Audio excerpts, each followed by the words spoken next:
Hello and welcome to another episode of the Spideydude Experience. I'm Zach Joyner, your friendly neighborhood webmaster and host of the program. Before we get started, we gotta always thank our patrons over at patreon.com/Spideydude Network. Patrons such as Adam, Allison, Cindy, Ed, Georgia, Greg, Janelle, Jessica, Jurgen, Catherine, Kale, Keegar, Laura Howard, Lump Moose, Master Drammond, Phoenician, Scott, Vanessa, and Vicky, as well as our VIPs, Scott McGraw, Sebastian, Binkman, Winnipeg Webhead. Thank you guys for your support. Also, our friendly neighborhood tier are listed up on the screen. Thank you guys for your support. You can check out our other fine shows here on the Spideydude Radio Network, such as Clone Saga Chronicles and Spectacular Radio, and the first season of Amazing Spider-Man Classics, as well as Season 2 with Jack and Javi Trujillo. Check out Sal Buscema Era Podcast. They just finished their look back on the cosmic Spidey era of Sal Buscema's run. And Voices from the Eyrie just had another episode drop with the voice of Lexington. And the other show here on the channel, Make Mine Mayday, the show all about Spider-Girl and her world, as well as Books of X, which is a Patreon exclusive podcast hosted by me and Neil Bogenreiter. And then you got our latest edition, the Spideydude Radio Network Comic Binge collaboration, The Slot Symposium. We just dropped episode 0 on Sunday. So if you've not checked that out, go check it out now over on YouTube. Thanks for watching as you guys are watching. And if you're listening to us on the audio edition, we're going to make some references possibly to visual aids and or live comments. Pay that no mind as you listen. Give us that 5-star review. And if you're watching us live on YouTube or after the fact, give us that like, that share, and that subscribe. Hello, everybody. I'm Zach Joyner, and I am joined this edition of the show with a fearsome foursome of Richard Reeder, a.k.a. Death. It's me. Zach, you nailed that intro, and I'm very proud of you. Good work. Thank you, buddy. It's like I'm getting better at this as we go along. Wow, it's almost as if it only took 3 years. There we go. Let's go. Adam, speaking of, we have the art apologist himself, Adam. Hello. And making his debut here on the Spideydude Radio Network as a member of the podcast, please welcome Winnipeg Webhead himself, Josh. Hey, everyone. Excited to be here. It's going to be fun.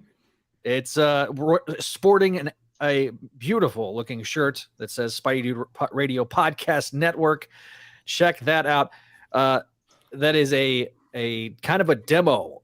He did that on his own, and I like it. And I think we're going to try to do that later on. So if you want a shirt, we've been debating about it for a year, so it's fine. If you want a shirt, just let us know in the comments section down below. In the comments section, we got Andrew and Sarah and Vinkman. Hello to all of you guys. Right, there we go. Yay. Okay. Hi, Sarah. It's good to see Sarah. So, without further ado, we are going to be covering tonight 3 issues. We're going to talk about 2 annuals. I'm primarily going to talk about the annuals because I'm the one that read them. So first up, I kind of read the Hallows Eve annual. Yeah, the Hallows Eve annual. I read that one. So there's 2 annuals. There's the ASM annual, and then there's this adjectiveless annual. The adjectiveless annual, I'll kind of talk about that. That one's like some kind of Darkhold event, right? Like, because newly sexified Agatha Harkness is gathering the Darkhold. Bangable Agatha Harkness now, for some reason. Why we had to de-age her and make her sexy? It's for the male gaze, guys. That was because Catherine Hahn played her in WandaVision. And I mean, she is hot. Let's be real. I don't know why we're having this conversation on air, but let's keep going. That's how this goes. I'm merely addressing that she is a beautiful woman. That's all okay. Anyways, because of synergy, she's now young, and now she's reconstituting the Darkhold, and I guess she needs other heroes to fight to fill the pages of it. I don't know how that works. So basically, just to kind of jump into it, thank you for the preamble, Richard. But basically, it's Peter and Wolverine fighting over pages and an orb, and eventually Peter loses. Pondering the orb. Orbs are here. And Peter loses, and Eventually, Wolverine gets the orb, and that's the end. It's unless you're reading the rest of the event, you can completely skip it. I'm probably gonna pick up the X-Men one because that's Cyclops versus Carol, and that's always kind of a team of fight I've always kind of wanted to see go down, even though she's probably gonna stomp his ass.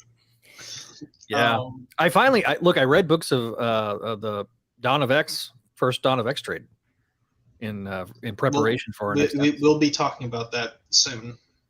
Neil is I knew that. You set yourself up for this one, buddy. Yeah, I know. Blame my dad. Yeah, I understand. The middle name was his choice. Oh, is Richard your middle name? Yes. I didn't know that. It is. My middle name is Dusty. Holy crap! I didn't know we were all on. Yes, I do. Yeah. That's why you when you subscribe, you should be sure to set all, so that way you can be notified. Yeah, hit the bell and set it to all notifications, because otherwise it discriminates very harshly. It does, very, very harshly.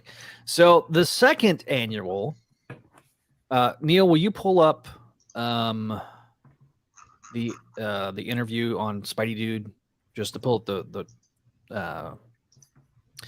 the one with Erica. Erica Schultz. Yeah. Hang on, let me. Sorry, I should have had that already pulled up, but I didn't. That was my bad. But you are Jamie in this situation. So, Jamie, pull that up for me. Okay. Sometimes the bell does not work. That I can attest to. So, sometimes you have to go back in there and actually do it. There you go. All right. So, Erica Schultz, we did an audio interview, myself and host of the Salby Cinema Era podcast, Chris. We did it together. She wasn't allowed to talk about this because it was right around the time of right before issue 5 came out, and then this annual came out. This annual takes place after the Hallows Eve miniseries. So if you've not finished reading that yet, this kind of takes place at the end of it. Basically, it is a issue where Peter gets drug into the Hallows Eve's machinations to bust Ben out of Limbo jail. So Ben starts chasing some demons towards Limbo, the Limbo Embassy or whatever it's called. Ben, he's on. It's Peter on Bug, the best character in the book. Oh yeah, my bad. Peter's on Bug. You're sliding my man Bug. My bad. Peter on Bug, trying to capture some demons. The demons run to their refuge, which is Limbo, the Limbo Embassy. They get inside. One of those demons turns out it's not a demon at all. It's Hallows Eve. She's trying to bust Ben out. We see Ben for about 3.5 seconds. They kiss, and then, like, our good friend Goblin Queen shows up and was like, They use the Hallows Eve masks to try to sneakily escape, and it works until Goblin Queen's like, oh, she's like, Spider-Man, what are you doing here? And like, oh, everyone who's not supposed to be here, go back to your rightful place or whatever. Maddie's like, listen, the mutant ethno-state's getting blown up. I'm tired of all of you. Get out. He would know. See more on a future episode of Books of X. Speaking of Hellfire Gala 2023, that's our next story. Oh, it's now available. If you are a Marvel Unlimited subscriber, now you don't have to wait the 2.5 months or whatever. So it is now available. They need to start dropping issues automatically on Marvel Unlimited if they really want. Especially because it's built in. It's because it's built into the service now. Like the Marvel Comics app is built into Marvel Unlimited. They just need to drop issues. If you're a Marvel Unlimited subscriber, you should be able to read issues the day they come out. Mm-hmm. Duke, to solve your dilemma, Ben is been captured. He's in limbo. Peter was riding Bug, which is like a goblin glider in the shape of shroom thing that's in the shape of like the spider that's usually on his back logo. That's what's happening. And to answer your question, Matt Bird, yes, I am wearing a crawl space shirt because all my other shirts were dirty. So, damn. Actually, I had it setting out. Never mind. I was originally going to be on the call-in show, and things I got busy, and so couldn't be on the call-in show. But anyway, so moving on. That's the first story. Basically, the status quo is Janine hates Peter, thinks that Peter's always getting in the way. Yes, Duke, it is Ben Riley. Yes.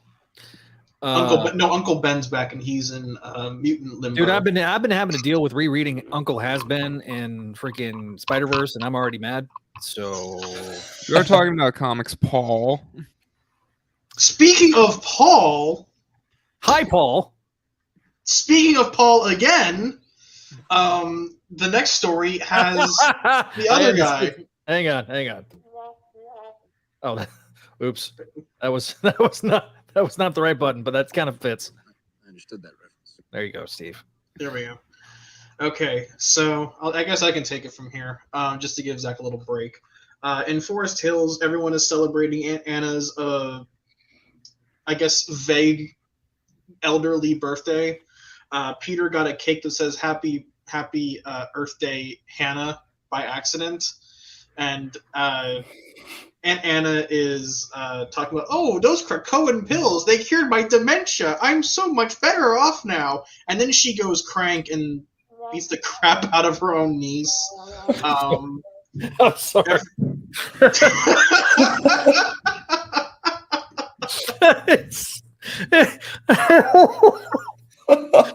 It's true, though. I mean, come on. That was perfect. How do you not have the Price is Right losing horn yet? That'd be more appropriate. So anyway, I didn't mention it earlier, but Paul is here. So if you thought if you thought he'd been rid of, you ain't seen Jack. They managed to subdue Aunt Anna. Peter saves Aunt May from getting shanked by a knife in the dishwasher. Don't think you ever thought you'd hear that sentence. And MJ force feeds Aunt Anna sleeping pills into the cake. That's not how sleeping pills work, MJ. Haven't you seen Father the Bride too? It's been a long time. No. That's a very old reference. That's a very obscure. I want the youngest people on the show, which is bizarre. That's strange. It's like, Neil, what the hell are you doing watching that very obscure movie from the 90s? It's not. It was not a really very obscure, popular movie in the early 90s. Let's be real. It's an old Steve Martin movie. Anyways, at Ravencroft, with Queen Goblin safely locked in the basement, Peter, MJ, and Paul admit Aunt Anna to the psych ward at Ravencroft, and they're going, "Hey, we've coincidentally had a bunch of old people go psycho for no reason." And when they try to divulge when they try to figure out whether or not it was the Krakoan meds, he goes, "No comment." And so they all leave. Peter says that he's going to check in with the X-Men to get some answers. And they say, okay, the three of us are going to figure this out together, to be continued, I guess, in whatever series MJ's getting. to be continued in ASM 31. Yes. So, yeah. Neil, you and I read this. Adam, did you skim it? Did you read it? I read it. I read the whole thing. I read it, yeah. Okay, so what is your... First of all, Venkman, I do what I want. This is my show. If you want to throw peanuts during Make My Mayday, that's a whole different story. Unfortunately, when I was helping Zach move, I wasn't able to find his soundboard, so I wasn't able to destroy it. So that's on me.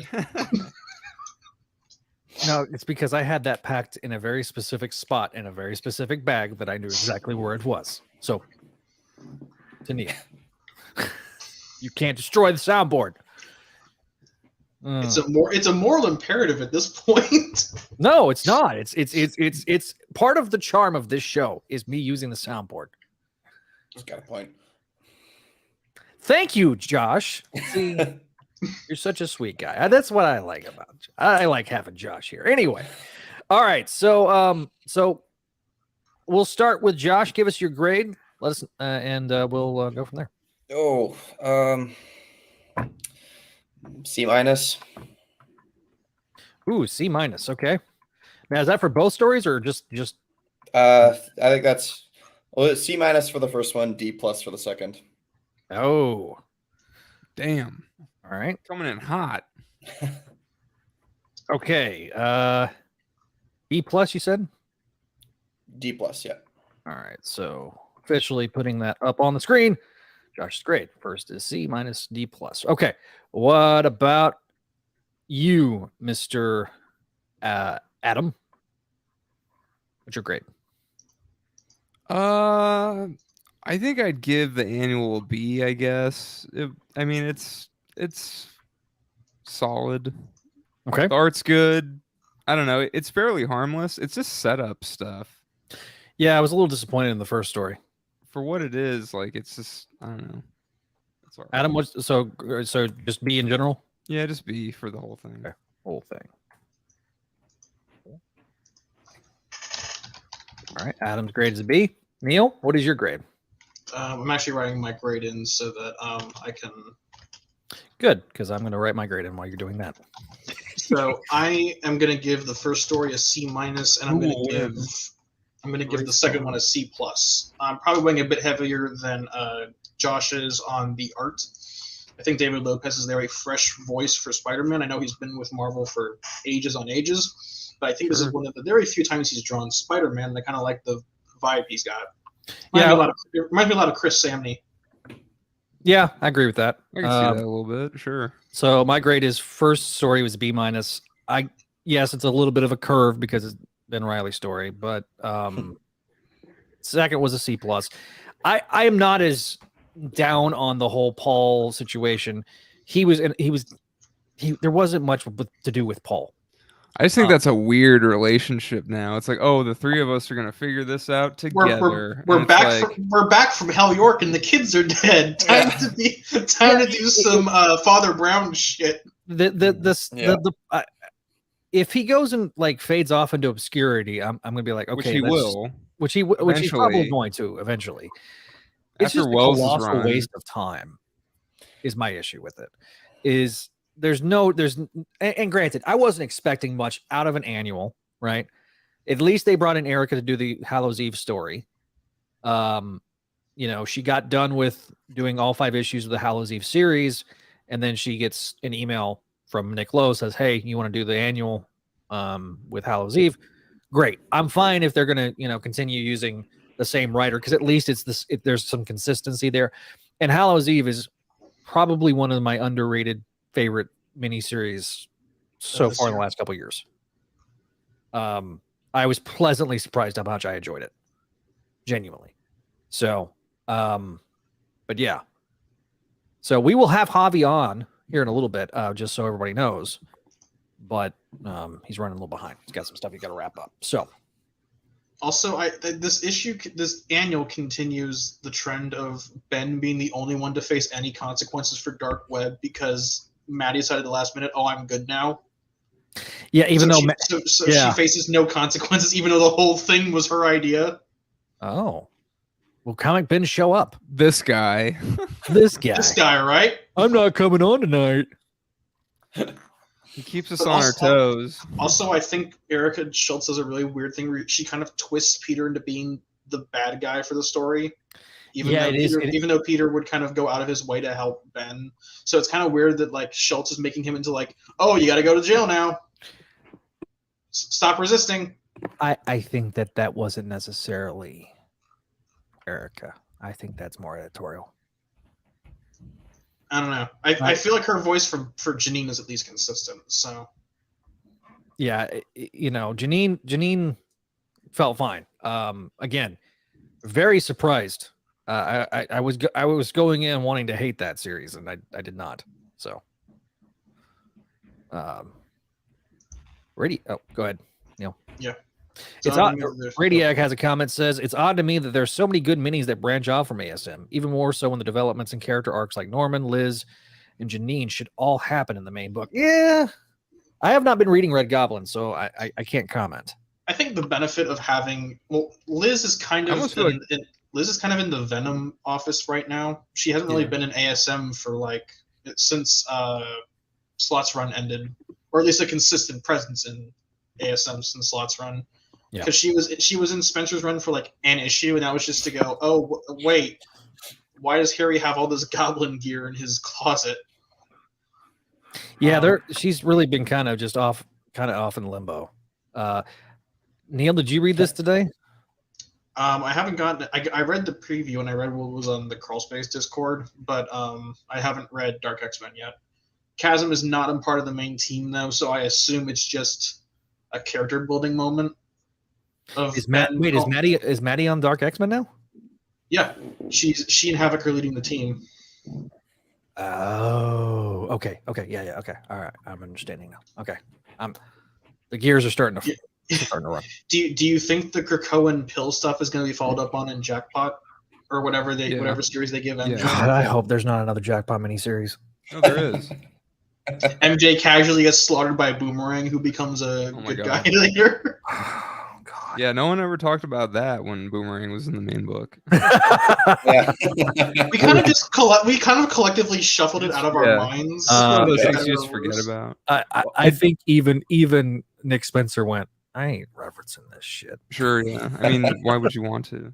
Like, I do really want to say, when you write out everything, like, oh, the character arcs of Norman, Liz, Janine, all happening in the main book, that's a lot to cover in the main book. So I kind of, on the one hand, I get it. It's the main book. It's, all this stuff is plot that's been set up in ASM.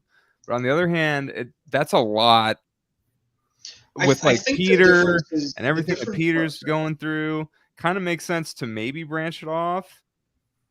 I don't know. It seems like it would be a lot to juggle in the main book, even at twice a month. I think the difference is that back in the day, we had like 4 Spider-Man titles ongoing at once, so that you could kind of shunt certain character arcs off to a different title and leave room for others, like in the JMS era.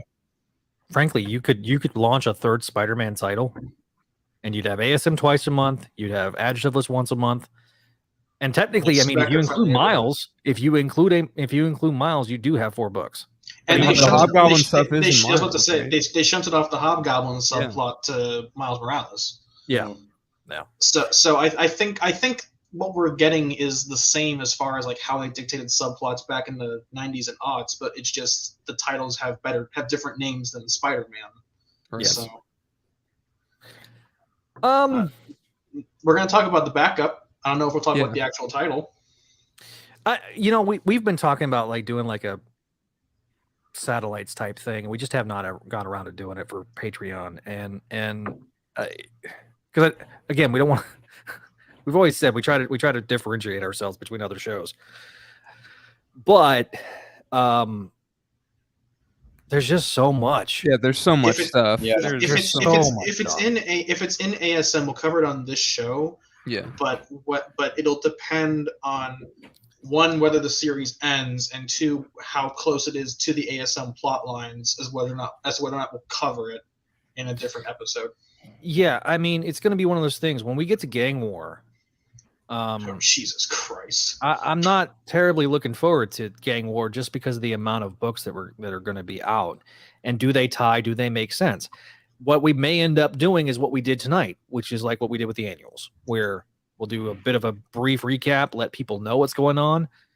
If it's story centric, fine. If you want us to do more satellite books, let us know. This is going to be dependent on y'all's feedback, because otherwise we're not going to dedicate this much time to like 5 different titles. Because I'll be honest, I mean, we're gonna start doing polls on like Patreon, Twitter, Facebook, YouTube community. Like we gotta start doing polls. Like, do you want us to do all this crap? and because I have so much free time on my hands, it's not funny. I might end up taking more of a community manager role and end up doing more outreach on our socials. Right. But what we might also end up doing for Gang War is just doing ASM and kind of vaguely mentioning the other stuff, because that's what we did for Dark Web, where we mentioned, Miss Marvel's in the tie-in dimension. Right. I mean, MJ and Black Hat have their own little side adventure, but we're just going to cover what's in ASM, and that's it.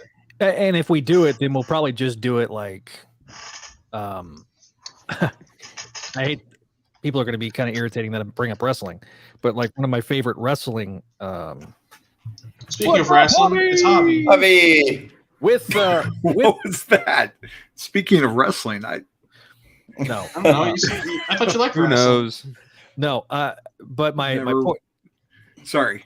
My point is that on one of my favorite wrestling YouTube channels, they do like a 1 minute, one take where they recap one of like the ancillary stuff. Because you have WWE and you have AEW, those are the two bigs. And so like on the smaller shows, they'll be like, all right, 1 minute, one take, and then they just blow through it in Also, 1 minute. This is skipping ahead a bit. Have you guys seen Joey Vasquez's cover for ASM for the Craven stuff? Oh, Looks really good. Ooh. Nice. that That's looks very strong. I like. Craven approved. But it is the swing. Is it Craven approved? He doesn't look very happy on the cover. I did not want to be. This is this is not how I wanted Calypso to come back. But yeah, that cover looks really good. And he's also apparently doing the line art for the interiors of First Strike. So I might break my vow of comic buying celibacy for ASM and pick up. I dos mio there, Neil. What? But yeah, I might end up picking that up because Joey is one of my favorite oncoming artists, and I want to support him as a creator. So we're getting to it. Binge, quit being so damn impatient. I do want to say I thought Erica Schultz had a pretty good voice for Spidey in the annual. His voice was fine. I think it's just what he was saying was a little coppish for me. Maddie, time to go. Janine, time to go to jail now. Oh, All right, Javi, what is your grade of the? Did you read the annual? Quite first off. The ASM one? Yes. Yeah. I did. Do I remember it? See, that's a grade. Do I remember it? Let me pull plus, that banner. I guess. It wasn't. There we go. Perfect. It wasn't offensive to me. Maybe it was to you, buddy. It really wasn't offensive. It wasn't bad story. But the art was decent. Story was okay. Wasn't. I don't know. I'd prefer Dowling doing this issue. It would have gotten a bit of a higher grade from me because I gave it a B-. So if you were to just give it a grade, what would you give it? C+ probably. I'm not really up with. I haven't read any of the Hallows Eve miniseries, so I didn't have any context going into it. So, I mean, I don't regret that I spent money on it or anything. So I guess that's a pro. But I mean, I'm it would be also, a D or an F. Yeah, I mean, I kind of just remember that she was trying to break Ben out of Goblin jail and it didn't work, and That's basically the plot. Yeah. Yeah. All right. So now that Javi's gotten, and there was a backup too, right? yeah. What did you think of the backup? Which one? Which back was this? The counseling backup, or not? I think I'm getting them confused. No, that's the ASM annual. That's the ASM. But it was the backup. same team, right? Different. Team. No, The team was Celeste. It wasn't the something same and artist David or the same Lopez. writer. The same writer, yes. Okay. What was the annual backup? It was the one with Aunt Anna taking the cocoa drugs. Going schizo that mode. was. Oh, that sound was. That was. Oh God. That was a take. It was weird. Speaking of takes, Paul. There he is. Oh my God. Hey, Hello, Paul. Hi. We got a full bench tonight. Oh, I gotta go if Paul's here. Wow, Javi. Oh, Can't be seen. Damn, El man. Corazon, OMD just- apologist. I retract that name now. No, it's I love you, buddy. Well, we got into a whole too, bro. kerfuffle in our private chat about What's the opposite of the heart? Yeah. the soul. void. The soul. The void. The void. Basically, I would say that's definitely not Javi. No, I thought like we were gonna have do something more today, but she's getting a bath tonight, so from her mom. So I'm just hanging out. Just chilling. Oh, this was They're the up there. knives issue. Yeah. When Yeah. Neil had mentioned knives in our chat, I'm like, I don't know what he's talking about. And then like 2 days later when I read it, I'm like, oh yeah, who puts knives up like that in the dishwasher? Yeah. Dangerous. Who does it? Yeah. Now this story felt a little out there. Actually, I didn't mind the art at all. No, I But- like the art. It was Art's it good, was- yeah. the whole panel with like Anna at the end, like Hannibal Lecter. Like, that was very to me. very jarring. It's Yeah, like, well, yeah. like we're It gonna felt- figure it this felt out unnecessary. together. Smash felt- cut to her. And she's someone that I haven't really Hello, seen Clarice. in any of the books that I've been reading. Like She hasn't been in any books. Yeah, she went it's like- she went from like the Free Comic Day X-Men Avengers issue to here. So we haven't seen her since then. I mean, yeah, as far as I know, it's like Hellfire Gala, where all of a sudden she's got like Alzheimer's, and then now she's Well, you know, that's how it Hannibal usually Lecter. happens there, Javi, is when all of a sudden you get Alzheimer's. Wait, where am I? Like we haven't seen her, and I don't. Did Hmm. we even see her in the Spencer run at all? No. I consider that backup just honestly Elseworlds. I just don't care. I think And that's it's funny how like integrated Paul is into the main cast now. Just like, oh, Paul's here. Can't get rid of him. He's here to stay. Paul Watson, baby. This post has been fact checked by the true Paul Watson. wow. So Well, yeah, What a friend we have in Oh, I'm sorry, Jesus. Javi. You're no. I'm sorry. That was just me wrapping up on the annual. I don't really have much more to add to that. I'm trying to sign into my damn Kindle on my Mac so that way I can pull up the ASM book, but you know. Here, let me do it. Josh, do you have any final thoughts on the paper. annual? I haven't given my thoughts on the annual. Oh, wanna did hear you read Josh's. the annual, sir? Of course I Paul, did. did I you- read it like 2 weeks ago. It's Hallows Eve. Come on, bro. Okay, He's so, your so number give one us your fan. grade. Wait, Mr. hold Paul. on. I want to hear Josh's stuff first. Yeah, Josh, you We'll go get to- first. But we'll I get just to- thought you were ending the conversation. So Honestly, it was just like I would love to go back in time into like the 60s, 70s and tell the Marvel editorial staff and the whole bunch just what will eventually happen to these characters. Like imagine trying to explain Anna's getting like X-Men pills to cure her dementia, but like none of it makes any sense whatsoever. Like I can't believe I get it. There's like 61 years of like Spider-Man lore now, but like I think Wow. it'd be great to Dude. skip like 40 of them and just skip from like Gwen getting her neck broken on a bridge To to this, oh yeah, Peter has a predator drone on his back now, by the way. yeah, that what's that to me is a Predator lot drone? easier. Yeah, that to me is a lot easier to take than like X-Men dementia pills for Anna Watson for whatever reason. I'm sorry, like that. The X-Men is a goddamn mess, and I don't care. I almost feel like they just need to blow the whole thing up. Like literally, just like they need to like take all the mutants. Dude, you know it's true. Don't even lie. Like Aren't everyone's they just doing act that? like, They just did I love that. They did comics. like for They some did. of They them. blew up the island. yeah, P-Thug. because it sucked. P-Thug. I Yes, love sir. comics. Just don't get me started about the X-Men. I'll read every Dude. other comic out there. X- Just don't get me started the, about the the, X-Men. the worst, the biggest X-Men haters are X-Men fans every time. Guaranteed. Listen, I grew up reading X-Men, homie. Like I grew up reading the Claremont, Mark Silvestri. I read all of the freaking Leighton X Factor to what the Walt and Wheezy Simonson run to Walt Patricio. That is a very loud sound, Neil. Thank you. And it's just X-Men is just a goddamn mess. It's just a goddamn mess. And I really Listen, thought I really thought Hickman was going to do something, and then I felt like it was there. It's just, yeah, it's gone. It's gone. Bye, Egon. So I don't know. It's done. So all right. I didn't interrupt anybody else. Sorry about that. No, you're good. You're good. We're here. Okay. Okay. So let's. I thought I was muted on my microphone. I didn't know it was leaking. Okay. So let me get really quick a quick grade on the annual. Yes, please. I'm gonna give it a good B. I felt it was very unnecessary, or not unnecessary.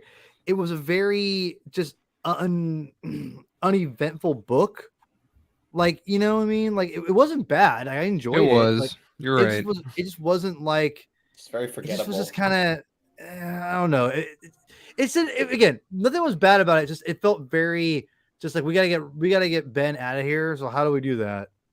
Okay, let's have a whole issue about this. How much did you pay for this issue? $5? $5. I don't know, probably $6. Less than 31, probably. Yeah. Because 31 was $10. 31 was so- $9.99. 31 should be half that, and all the other stuff. We'll talk about that. So yeah, this is a good time to. Oh boy, this is gonna get really spicy. We got that flow going. Let's since we're talking about it, let's get right into the main event that Paul's been begging us to get into for the past hour. Like there's a part of me that wants to get like ding ding ding, welcome to the main event. But that is Paul's walking off. Bye. He's so upset. Although he's got that really cool Miracle Man poster. Okay. Oh, he has to get props. Okay. So, Paul, Neil, will you pull up the issue if you got it pulled up for you? $5 for the annual. $5 for the annual, yes. Yeah. I think that's I mean, the backup sucked, but I mean, I didn't even bother to read more than like 3 panels of the backup because this is ridiculous. But was it because it had Paul in it? No, it's because freaking just is stupid about Krakoa crap, and I hate it. Honestly, I think it's funnier if like you would remove the X-Men stuff and Anna just has a schizo mode moment. That'd be more interesting, to be quite honest. I think it's funnier. All right, so let me pull Kindle up on my phone so that way I can kind of All right. do this quickly. This is not going to be a quick recap, just the amount of freaking pages that we got to go through. I can recap for you. This is what happens. This is what happens. Tombstone's daughter gets married. Hang on, no. Let me do it. Hold on. Just do it for you. This is unnecessary. You have 6 people on here, man. Come on. Hold on. Wait. Tombstone comes in, marries, gets off his daughter. There's a bunch of mafia people. They get attacked at the wedding. The end. That's really the whole story. Well, that's not the whole story. There's a lot. You left out. Hang on. Let me do it. Okay. So I'll be back in 20 minutes. See you later. Okay, fine. Okay, bye. Put him back on the screen, Neil. He's just gonna be a picture of Miracle Man. I don't care. Just put him back on the screen. Good. All right. So here we go. This is divided into chapters. Hang on. All right. So we have the prelude, which is basically the meeting of the crime bosses in the Bronx. Basically, Tombstone's kind of mad that the rest of the crime bosses have not RSVP'd to the wedding. Why? For reasons. This is drawn by Ramita Jr. And so I assume it's a solid because like the mob bosses are all like kind of not the mob family as we know them, but there's sort of like a loose alliance where like they stay out of each other's way and they don't interfere with each other and they get along. And I assume that that's just like Tombstone, like you're not being polite, you're not living up to your end of the armistice, because I think he kind of drew the line in the sand in the first arc, right? Yeah. So this is like, listen, you're gonna be nice, you're gonna show up to the wedding, and you're gonna have a good time. Bye. Okay. So the chapter 1 is the last night. Basically, it is the Bachelorette party on one side where you have the syndicate plus White Rabbit showing up, as well as a random lawyer named Michelle. Don't know if it's Michelle. Played by Zendaya. That's kind of the joke, is it played by Zendaya. Meanwhile, you got on the other side, you got Peter and Randy having their bachelor party, which is pretty much the equivalent of what my bachelor party was, which was just us hanging out. So you kind of going interspliced between the two. You got one group, the syndicate and the girls are having the time of their lives. Also, Black Cat shows up. One of the big things is you have Black Cat and Beetle kind of having a heart-to-heart saying, how do you make it work? Black Cat, Peter takes the still fall. Recapping? I just got started, bro. Go take a nap. You're fine. Paul, so I gotta go. That's the thing, is like we're wasting like valuable talk time over recaps. Fine, I'll speed run it. Okay. Peter, go. I'm going, bud. Okay. Beetle gives Felicia some life advice. Peter takes the fall for none of Randy's friends showing up, but Randy finds out that they didn't want to come. So he's like, "Oh, Peter, you're a really good friend."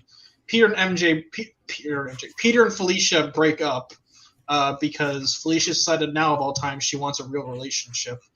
The next day, Peter is the usher at Randy's wedding.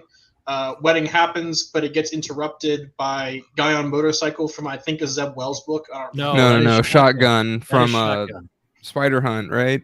He's originally a Punisher villain that Romita Jr. created for Punisher War Journal, and he brought him during Spider Hunt, and then this is his second appearance in Spider-Man. But anyways, Tombstone bleeds, Spider-Man chases him off, and the wedding is brought to a halt. Oh, and Hammerhead blows up Madame Mask. Yeah. So that's the main bulk of the story. Bye, Iron Man villain.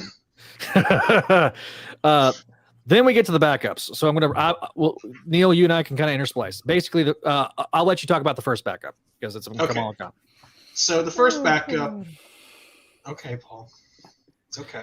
Well, we got to talk about the backups because otherwise, do we? They're fucking super. Let's talk about the first one. Let's talk about the main story first, and then we can talk about the only backup that's important is the jackpot one. All the other ones are just set up for future shit. Okay. Like I know Paul wants to talk about the main story, so let's talk about the main story first, and then we can go over the backups. Does that sound fair? I am anti recaps. I know you're anti recaps, but this is my show. But this is also the format we've had for the past 3 years, and it's worked, so we're gonna stick with it. Okay, so let's give grades for the main story. We'll go clockwise from me, starting with Adam. Adam, what's your grade? Thank you, Neil. I'll start. It's like, damn, do I have to go first? Main story. Honestly, I'll be generous. I'll give the main story B+. Woo! B+ for Adam. Josh. Okay, Josh. Yeah. Solid B. All right, Javi. Okay, I thought you were A-. A-. Okay, Paul. I'm going to be generous. Your grade. C+.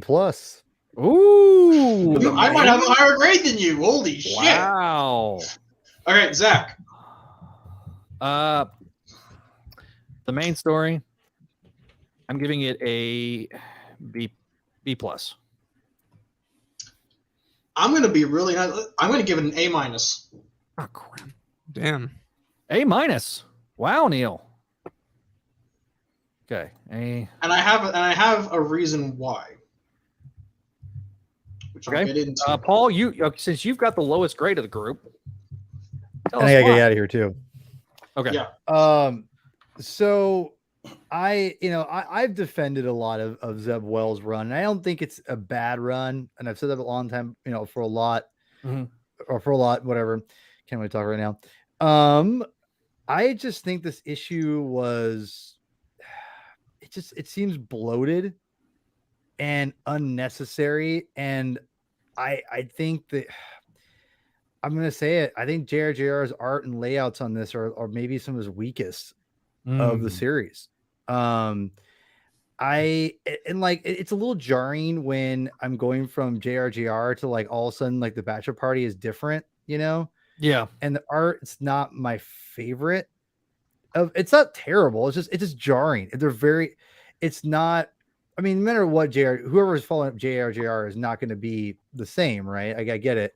It's Emilio Liso and Zay Carlos on pencils. Yeah, I just, to me, this is just a very uneventful, like supposed to be eventful, like story. And yeah, I think, and honestly, the whole Felicia thing is very weird.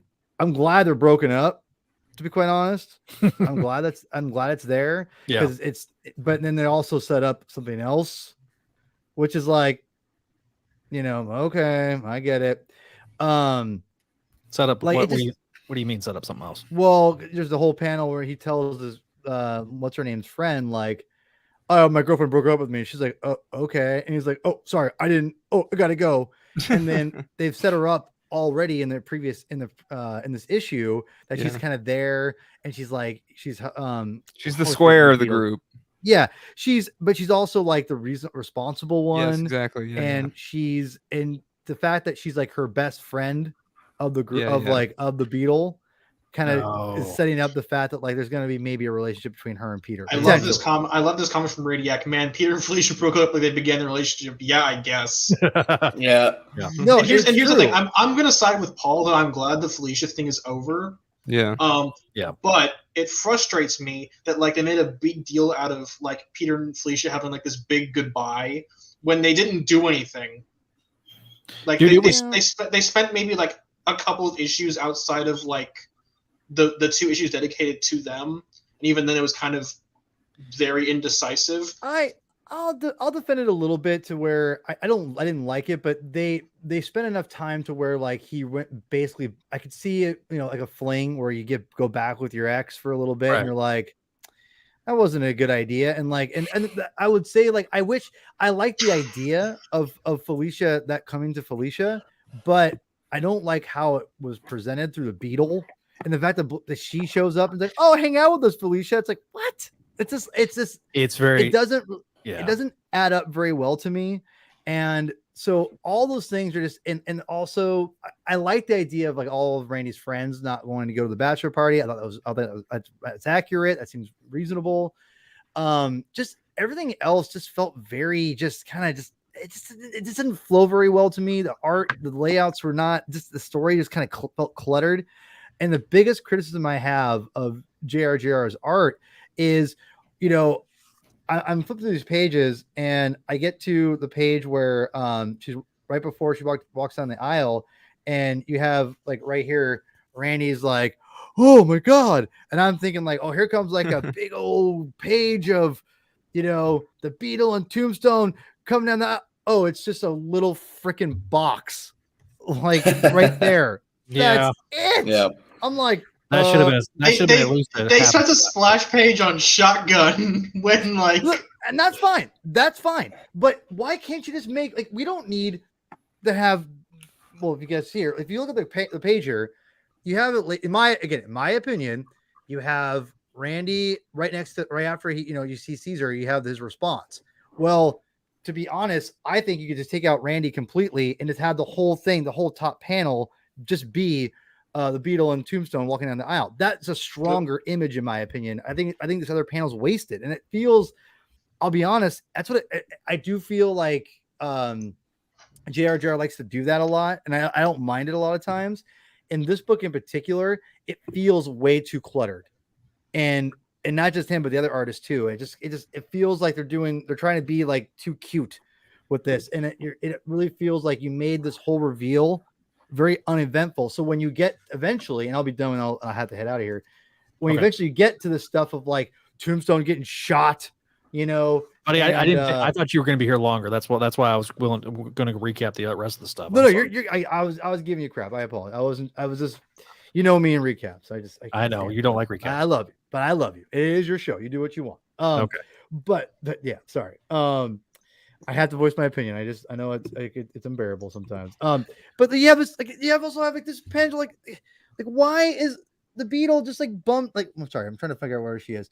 Why are you like just a small little panel of her being like what? Like it just doesn't make sense, and it just bums me out because this is supposed to be like a really cool issue, and I'm like, man, like the premise is there. Everything is there, but it's just not executed. And then like this random punch villain, which I thought was that guy from the Peter David annuals, whatever his name was. Ace. Ace. I thought it was him. Like, is this Ace? Ace. Like, I had no idea. No, like, it's Shotgun. But you told me it's Shotgun. I'm like, we're totally 80s now. Yeah, no, but the wrap up here, it's not like the worst thing I've read in the world, but it felt very anticlimactic, and especially when you built up this wedding and a great idea, and then the picture of Tombstone and his daughter walking down the aisle is just a little like it's like what? Well, hey Paul, guess what? Now we're going to do the Craven Arc Energy Society. Yo, let's go. But here's my thing. Just kind of dovetail on it. Literally, you have Randy say, "Who is that?" whenever Shotgun shows up. That doesn't help. Yeah. Who's that Pokemon? It's Shotgun. Get on my back. Blows away Tombstone.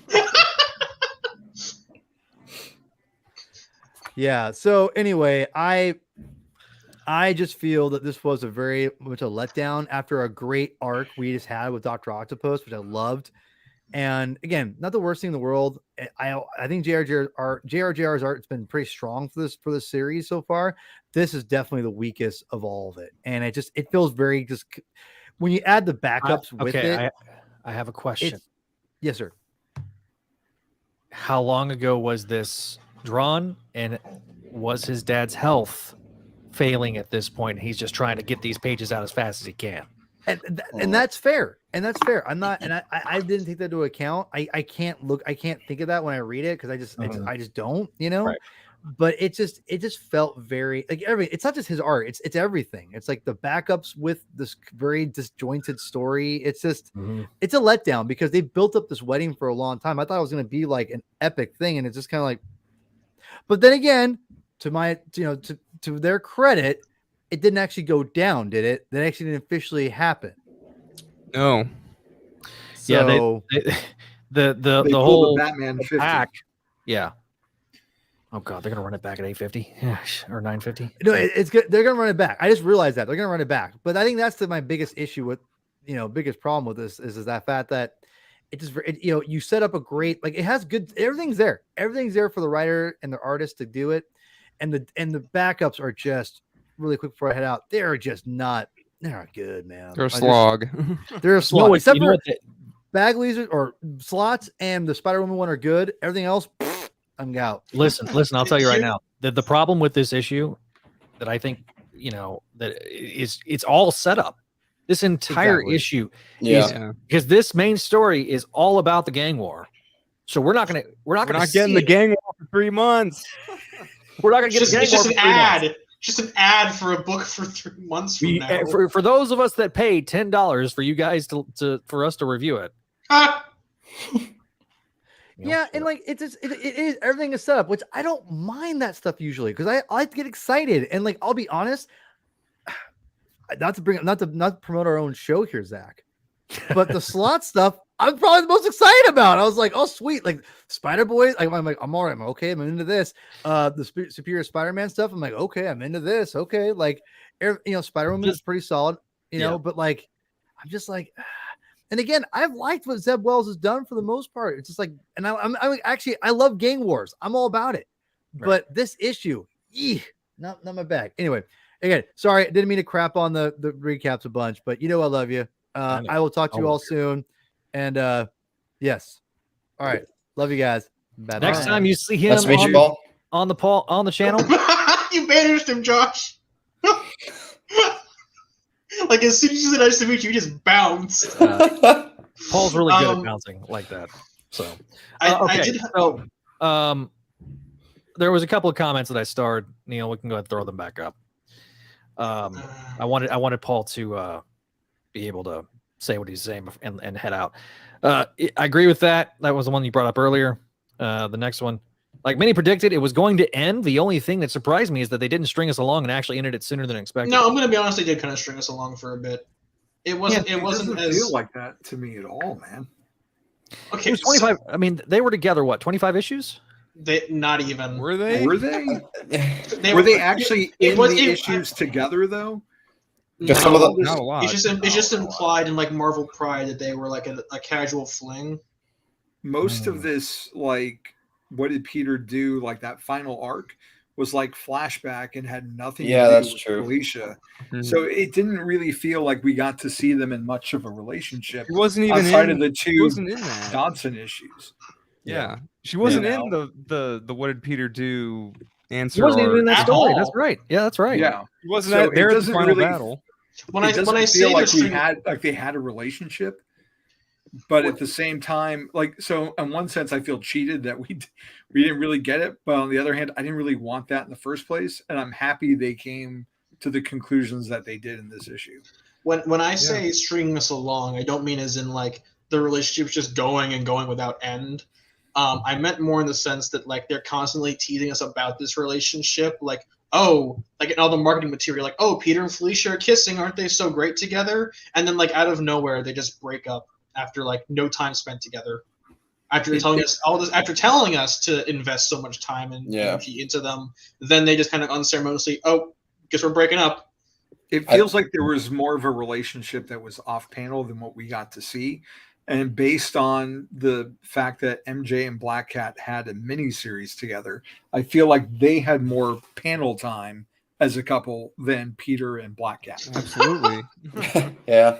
I think Peter's face kind of says it all. There's that one panel where Black Cat's like, come here, you know I love you, right? He goes, uh-oh. And like no facial expression on it whatsoever. And it looks like a Chris Pachallo drawing. It's not good. Let's not be mean here. No, the art's actually fine. Okay, so the reason I gave it such a high grade is not necessarily because of any particular development of the plot or anything, but I want to give Wells credit for something I think he's been very lacking in the past 2 years, which this issue felt like the most sincere thing he's ever written in this run. And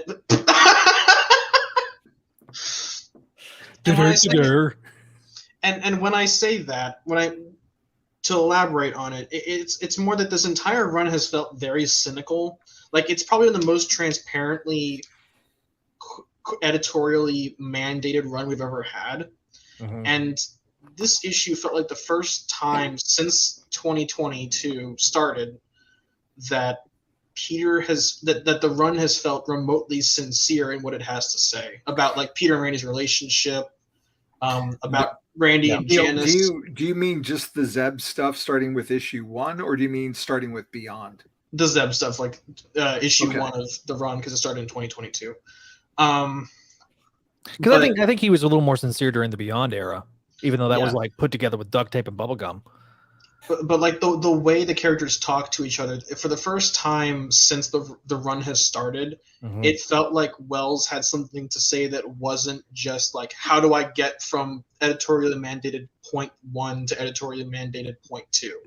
It felt like there was actually something that wasn't cynical and mandated about it. Peter's voice does feel authentic. That's why I kind of gave it as high of a grade as I did as well. The Peter and Randy pages do a lot to redeem this issue for me as far as the main story. This felt like a really good conversation, and one that actually evolved out of being in a superhero-filled world. This is the kind of conversation, like your friends not want to come to your bachelor party because you're involved with a supervillain.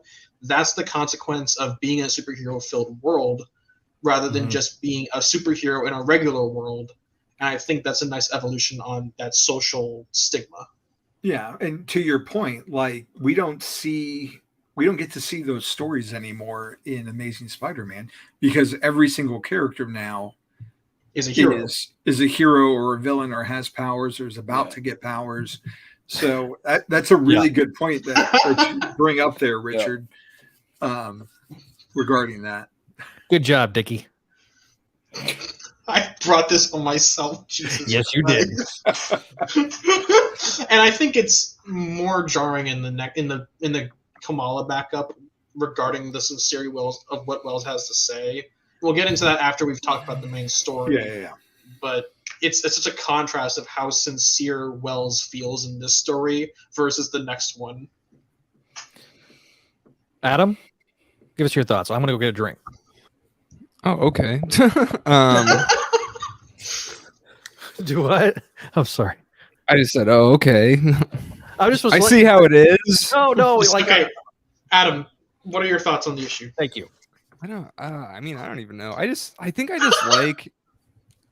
I mean, yeah, I like the Peter and Randy stuff. I like the Bachelorette party. I mean, I like all this stuff. I feel like Paul's not wrong. I think the gang war stuff is exciting, but it just sucks that we're getting that 3 months later. We're not getting that next issue. We're getting it in November. That's true. Yeah.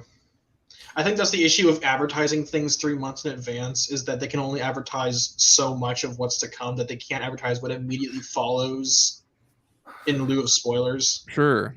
But the thing, and it's just, I don't know. I think the art is good. I don't know. It's a pretty. I'm almost wondering, like, should this have been 900? Oh, yeah, this was better than. Yeah, this was better. Should this have been 9? Because I mean, I feel like you could have went right from the Tombstone arc to this at 900. I feel like, you know, it's good to know like what Peter did, even though it took a year to get to that storyline. Well, and that's the thing too. Is like, I would just throw that story out. Like, I would not. I think I said this last show. Like, it was superfluous. I think get rid of that. The implication of what Peter did is more dramatically powerful than actually seeing what he did. I'm glad we got the answers in some capacity. Yeah, sure. Now that I've had time to digest it, but you know, spending that much time on it, plus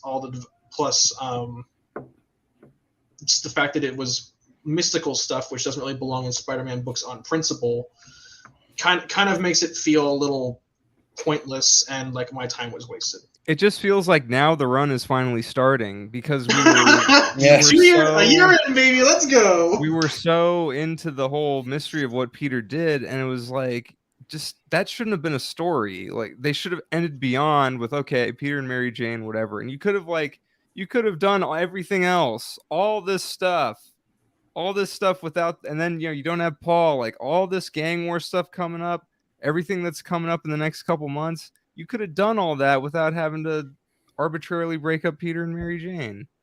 Yeah. Josh, what did you think? Oh, I'm almost wondering if like that might have been a potential plan. What Adam was saying there, that was what was going to happen, and then some meddling of editorial went, we actually need you to split them up. Like they just kind of only intended to imply what Peter did, and then they actually realized, oh wait, we kind of have to. Yeah, we have to go into this. Editorial said, let's push this, break them up first, then get back on track. Yeah. Zach, you're muted. Javi, what do you think? Supposedly, just to jump in, the entire pitch was made by Wells, including the what did Peter do stuff. So just for the record. Anyways, Javi? No, I actually gave it an A- because I was feeling generous, but also I really did enjoy the issue, and I do see where Paul's coming from with like that transition with Randy's face to like the next panel. Like, he's got a really valid point. Like, it should have been more eye-catching. But like overall, I liked the two different art styles on it because it wasn't like we've had issues where like artists change in the same sequence, like between the turn of a page. Yeah. This reminds me a lot of what happened in the final salvo of Spencer's run, where we had like 3 different artists in a single book. Yeah, but this was like very scene specific. So breaking it up like that, if you're gonna go the 2 artist route, if you have to do it, and I can see why with this being oversized, like I think they did a good job of it, and I liked both teams on their respective parts, but I really liked seeing Romita handling the crime stuff because I think that fits his wheelhouse a lot better than some of the other stuff. Raven in particular is like what Romita Jr. shouldn't be doing. Raven stuff with all the mystical magic math stuff. So I think they paired them up well, but I just really liked the character aspects that we got to see. We got the return of Kevin, which is really important. I think the single greatest supporting character ever created. Yeah. The piece of cheese has finally come back, and we're better for it. Even with timey-wimey weird ass comic book time, shouldn't Kevin be completely like just rotted and molded? I mean, he was to begin with, but now he's probably got like some kind of sentience, and he's gonna get his own machina, like the whole wedding and everything else when we get to the end of. I wonder if he's gonna get his own solo title by the end of the year. I guarantee it. Kevin guess, and they get like a sponsorship with like a Kraft. cheese whiz. So like it's like a can of cheese whiz and a block of cheese. But I thought the wedding was exciting. I was shocked that Tombstone went down like he did, and Shotgun again felt like an old callback to the early 2000s, late 90s Spidey stuff, and it felt in Ramita's wheelhouse to do. Oh, I But it's what Adam was saying. I just, it's weird to think that we're going to sideline this story that we just built momentum on, unless it's running in the background, as a B story throughout this whole thing. Like, we're not going to know until I would hope so when it starts. I think it's going to seems really weird to have a gap. I think it's going to have some stuff brewing in the background. I'm not sure how much of it will brew in the background, but I'm sure they'll have like a page saying like, "Oh, hey, remember Gang Wars coming soon." Yeah.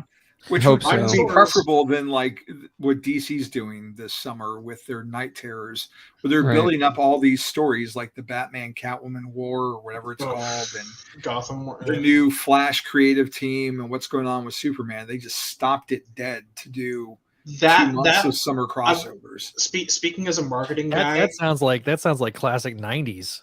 That's like the shit they would. Well, it's like Convergence all over again. As a guy who is a big marketing person, stopping all of your titles like dead stop to do like a line-wide event 2 months into your brand new relaunch, huge mistake. Probably the biggest one DC's made in this decade.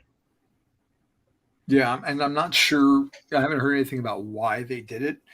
It's not like they had like, we're moving from the West Coast to the East Coast or vice versa.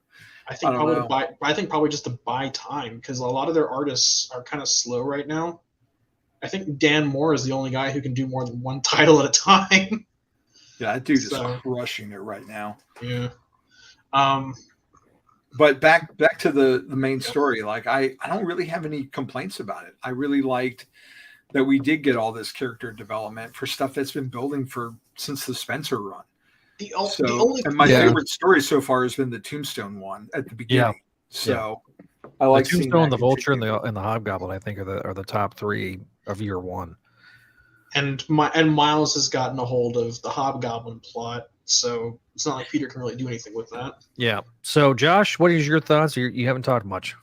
I think kind of like what Javi said. I really liked Nick Spencer's run, so it was nice to. It sort of felt like we were kind of getting a bit of that back because we were diving into some of these things that were pretty heavily set in Nick Spencer's run. So yeah, it was really nice to actually finally get this wedding and that.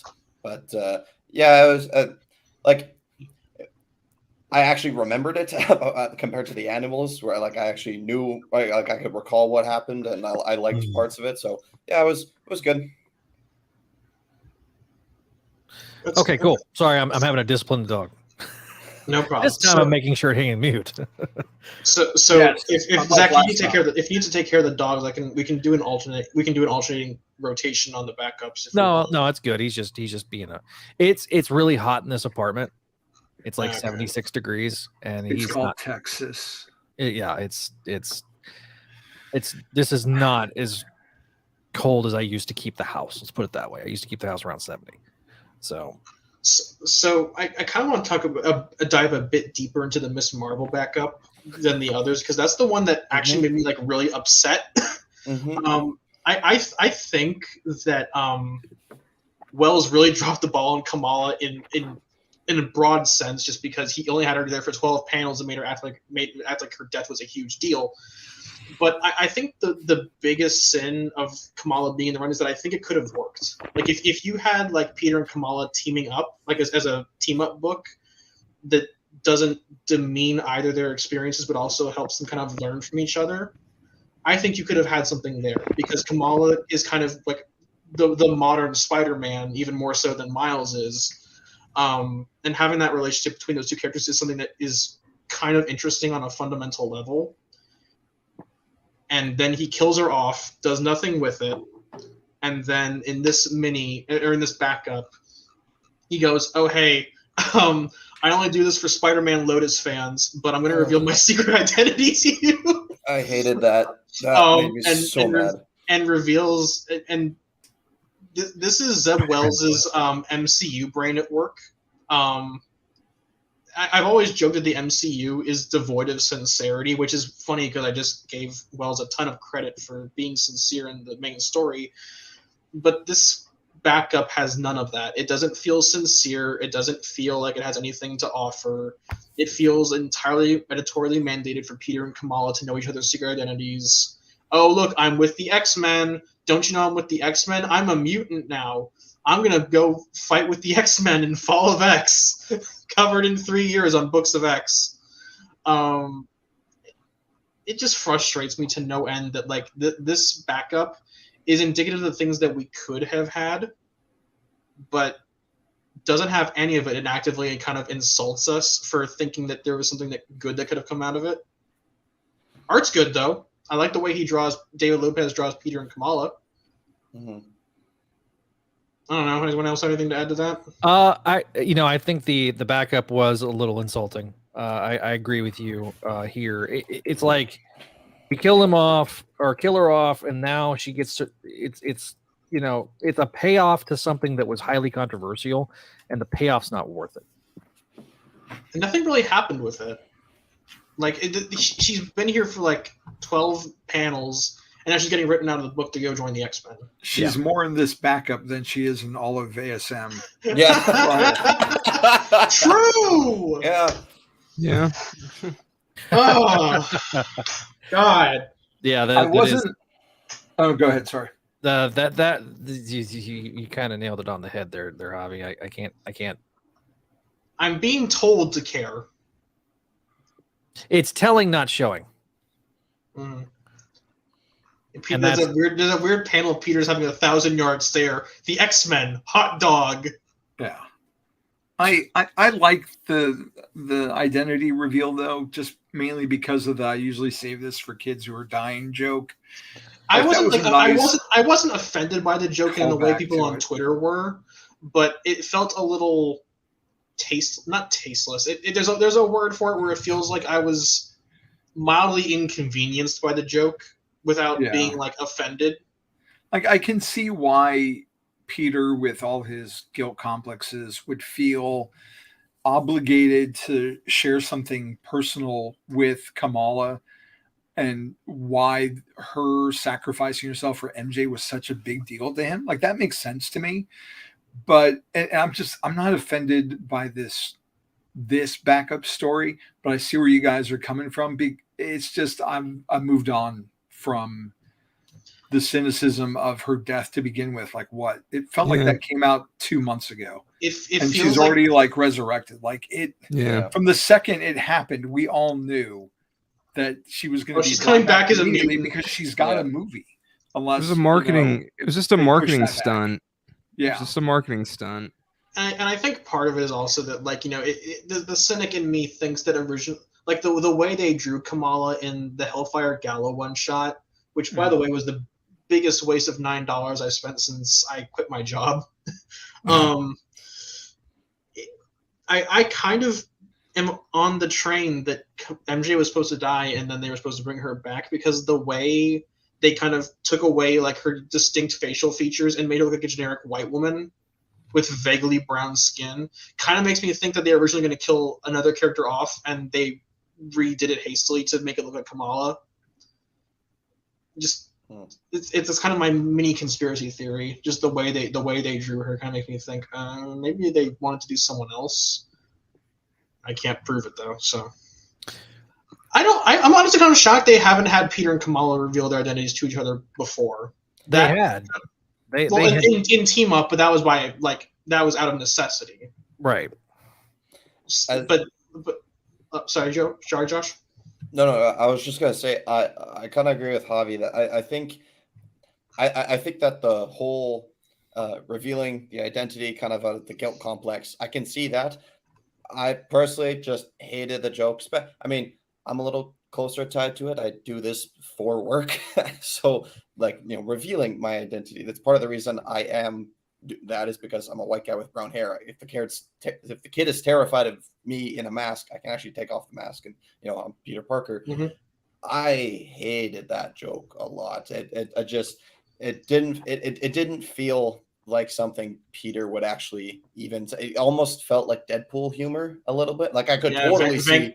Venkman brought that up, that it felt like a Deadpool line rather than... Exactly. It seems 100%. I could totally picture Ryan Reynolds saying that Yeah, and you would have probably laughed because it makes sense for Daredevil. Yeah, because it makes sense for Deadpool. Daredevil.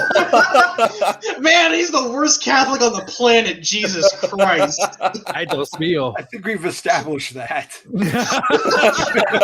With other things. Bangs a married woman, feels Taking bad. over the Whoa, why does underworld. God hate me? Taking over the underworld, becoming a literal demon. I think that kind of qualifies as being the worst Catholic. Yeah.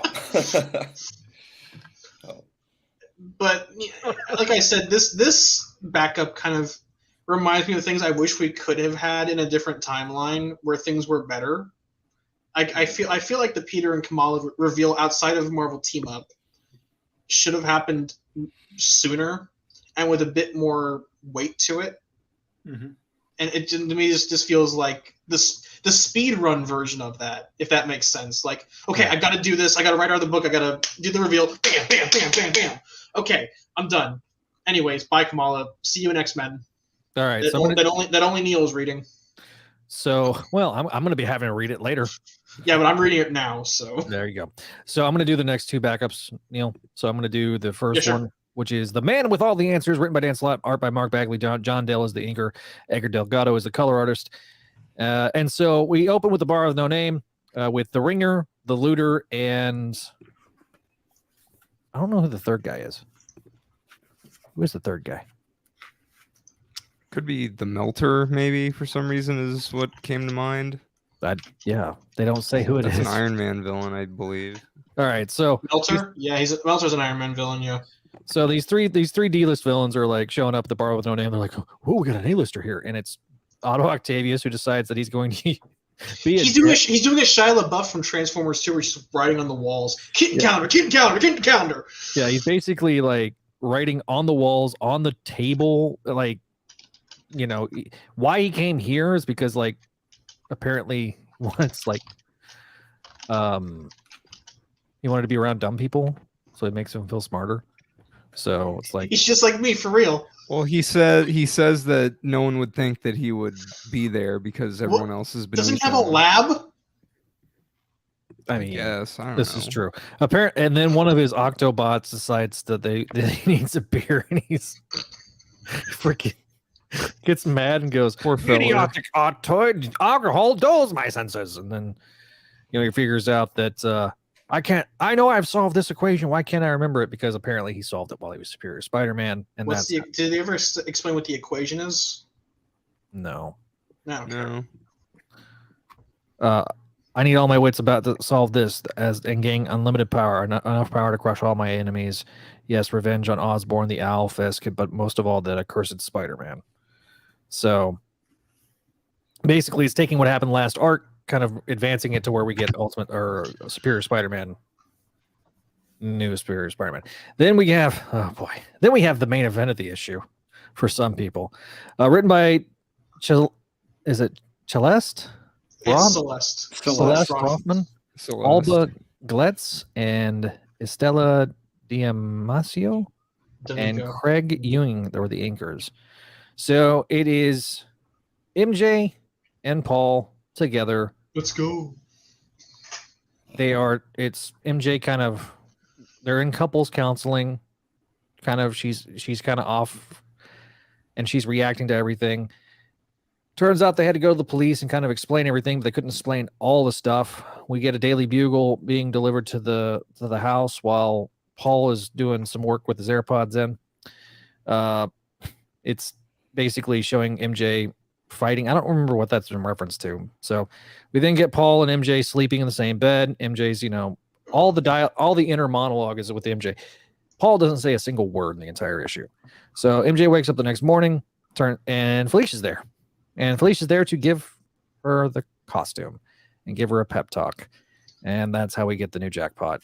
Real quick, I just noticed this, that Felicia is talking about Star Wars, where they're escaping the trash compactor from A New Hope. Yeah. Yep. But the footage on the TV is from Empire. Oh well. Oh wow. It shows the plane. Nerd. Yeah. Is it even drawn that well to be able to? Yes, I can. It's the ending shot of Empire. You have to fold it if you're reading it in print. But yeah, you're right. you're reading the digital copy like I am via Kindle. So yeah. So the final splash page is MJ as Jackpot helping people. Woo! This was a lot of this got leaked online because there was a lot of people that got this early due to subscriptions. So then we go back to the bar with no name. And Again, Neil, you want to take this one? yeah, okay. So Taskmaster is piping down a cold one with the boys when all of a sudden, oh no, it's Spider-Woman. She does a rooftop interrogation of him, goes, I want your top guys. I want the boys you trained back at the Taskmaster School of Evildoers. And he goes, okay, I'll do this as a solid. And she goes and beats the crap out of them.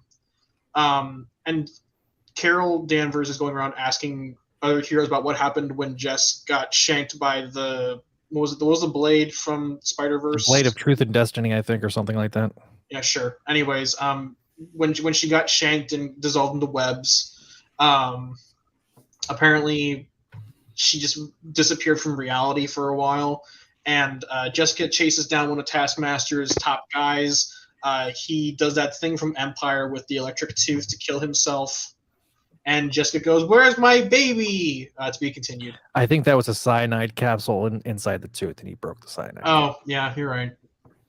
Oh, well. So no credits on that. No for some credits on reason. that. I'm assuming it's the creative team for the new Spider-Woman. Yeah. Did they get paid?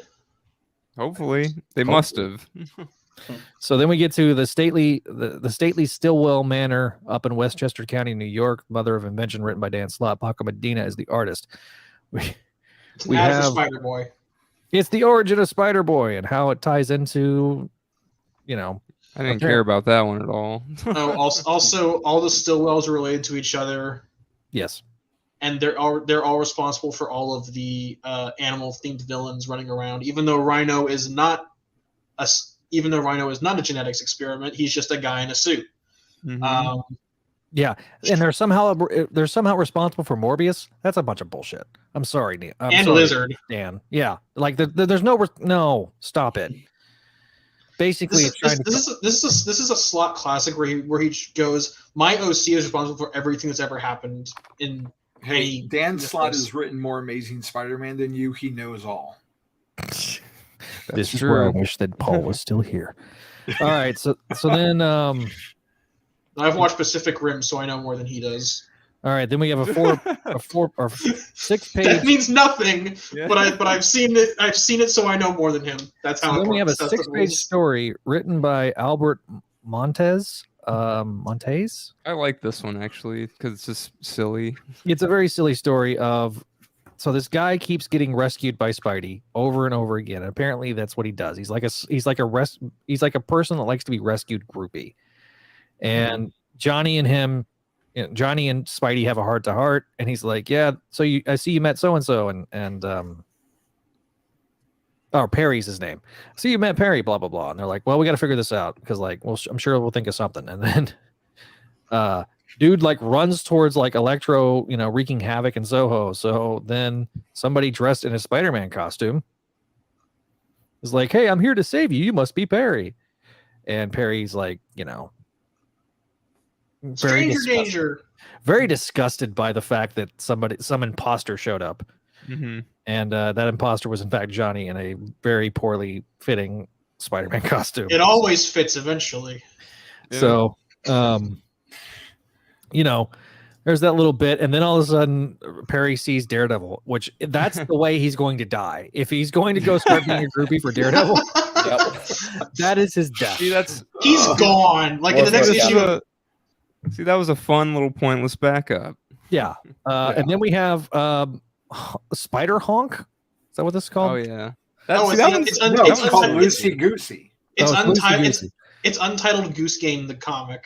Spider-Man Yeah. Lucy Goosey by Cale Atkinson, which is basically a goose shows up because Peter's bored, playing on his phone, and then Dr. Octopus shows up. He friends the goose. Yeah, Peter befriends the goose. Dr. Octopus shows up. The goose starts. This is just Untitled Goose Game. The goose starts honking and hissing at Otto. Otto runs away, and he steals Peter's emergency cookie.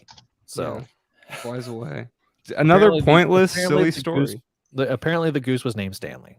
All right, He Neil. named it Stanley. You got to do Huntress because this has got your favorite. That was anyway. Yeah, another fun, pointless, silly story. All right, Neil, your Gabi mommy. I got him to say it. Let's go. Oh no. Okay. So this one's like 2 pages, isn't it? Yes, it's 3 pages. I gave him the Gleason story. Okay. Yeah, that's fair. Thank you, Zach. So Huntress by Zeb Wells, Pat Gleason, Edgar Delgado, and Caramagna.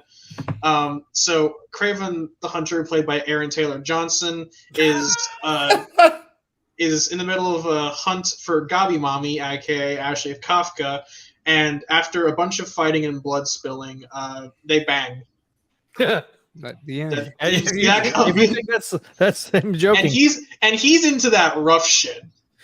Well, he's got claw marks everywhere. Yeah. To be continued next issue. And Craven's like, rage turned to passion. Hers or mine? Does it matter? And Peter's evil. I'm in the mansion where I shot myself with a gun. Time to get my adrenaline pumping, baby. I'm so horny for violence. To be continued. Very dark. Next issue to be continued. Yeah, next issue. All right. So that. Hollowell. Yep. So okay. So if I was in charge of this issue, I would have just put the Gleason backup, the Jackpot backup, and then the 2 silly ones, and then the price would have been like what, $7, $6? Yeah, 7 probably. All right, so I'm going to count the pages right quick. Just gonna we still have one more to go. We have one. It's just an ad for Spider-Man Reign 2. But you know what? So was the ad for Spider-Woman and the ad for next issue. Yeah, and the ad for Jackpot. Do you guys you want to hear a funny story? When I first read this issue, I totally completely did not read the Kari Andrews shit, and I thought that this was the end of the issue because I'm conditioned to think that way. But no, wait, there's more. They gave us a post-credits tease. The world's most important question: how did Kari Andrews go from drawing so well in ASM 25 to drawing absolute dog shit? I mean, what monstrosity is this? Oh gosh! Oh, that's my dog when she eats too many treats. And Kingpin's gonna do some stuff, and kids are singing "Itsy Bitsy Spider." And MJ's rejuvenated corpse is around bearded Spider-Man doing a Daredevil #3 pose. No, that's from the movie. Which was the Daredevil #3 pose. Yeah, why is she in the wedding dress again? I think this is probably I'm assuming she's a figment. She's like his moral. Yeah, she was a figment in the first one. And then we get a big 2, and the web somehow is back even though he shut the web down. And I'm really, really scared about this because I wouldn't say it's the most notorious Spider-Man story ever told, but the pages. The first one was a Dark Knight Returns ripoff. Sure. So if we're continuing from that thesis, this means this is the Dark Knight Strikes Again. And you've been warned not to spend any money on this series when it comes out. You've been warned. Spider-Man bangs MJ so hard they cause quakes. Damn. So okay, all right. So let's count the pages right quick. Outside of the I'm not going to count like the next issue page. So right. So is that just a figment of his imagination? Josh, what was your favorite backup?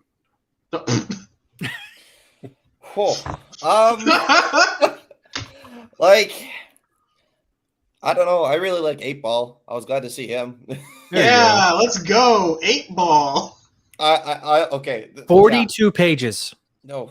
The backups were 42 pages. That's insane. I thought you were saying the whole thing was 42 pages. Jeez. No. No, it's definitely not. Hang on, I'll get there.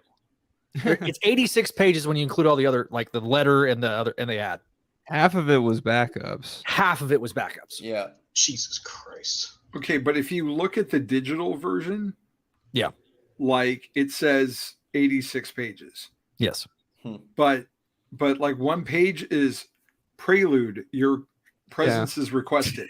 Yeah. Wow, that was a great Come on. page, Javi. Yeah. And one page is the cover. You've got one page that's the credits. You've got chapter Well, one. technically that's Like, yeah, I know. yeah, so This is like 90 Just pages. the same actual like content. It's less than that even. Yeah. Lots of these are just pointless backups. Like I hate the upcoming Jackpot miniseries we're definitely going to get. I can't stand the suit. Yeah, most of these stories are just kind of forgettable. Why didn't they have They're Ed all- McGuinness do the suit? Like, why did Ramos have to design that suit? Because Because that's then it would have been like a cartoon. It would have just been Rec Rap again. I'd much rather have that than this shit. Here's the thing. I did. I get what they're going for, like casino Yeah. employee. Yeah, If they had It's taken on away the nose though. if they had taken away a bit of the extra detail and leaned more into like roulette from DC, Yeah. I can see it working. But the way it's designed, it's overly detailed in the wrong places. The art's awful for one thing in that backup. It's not. But- That's not the best. But I can see, I see the theme they're going for, and I like the idea. I like where the path they're on, but somewhere along the way it derailed into a pool of acid, and I'm very tempted to go and try and redesign it and see if I can come up with something better. Okay, Josh, continue. I'm sorry, but that comment killed me. Yeah, Yeah, I was just gonna say that there was one part I really liked in the Spider-Woman backup where you have the threads of Jessica Drew's path are tangled, Captain Marvel. There are gaps in my vision, voids, but what I can see is dark. Like yet again, proving she is the world's worst like future teller ever. Like she can't see dude, that- anything. Like, she is worthless. I'm sorry. They have made Julia into the most worthless. Like, even Yeah. old Madam Web was far better. Cassandra, yeah. Yeah, Cassandra was far better at that than Julia is just like, I ain't gonna get drunk and I'm gonna say some shit.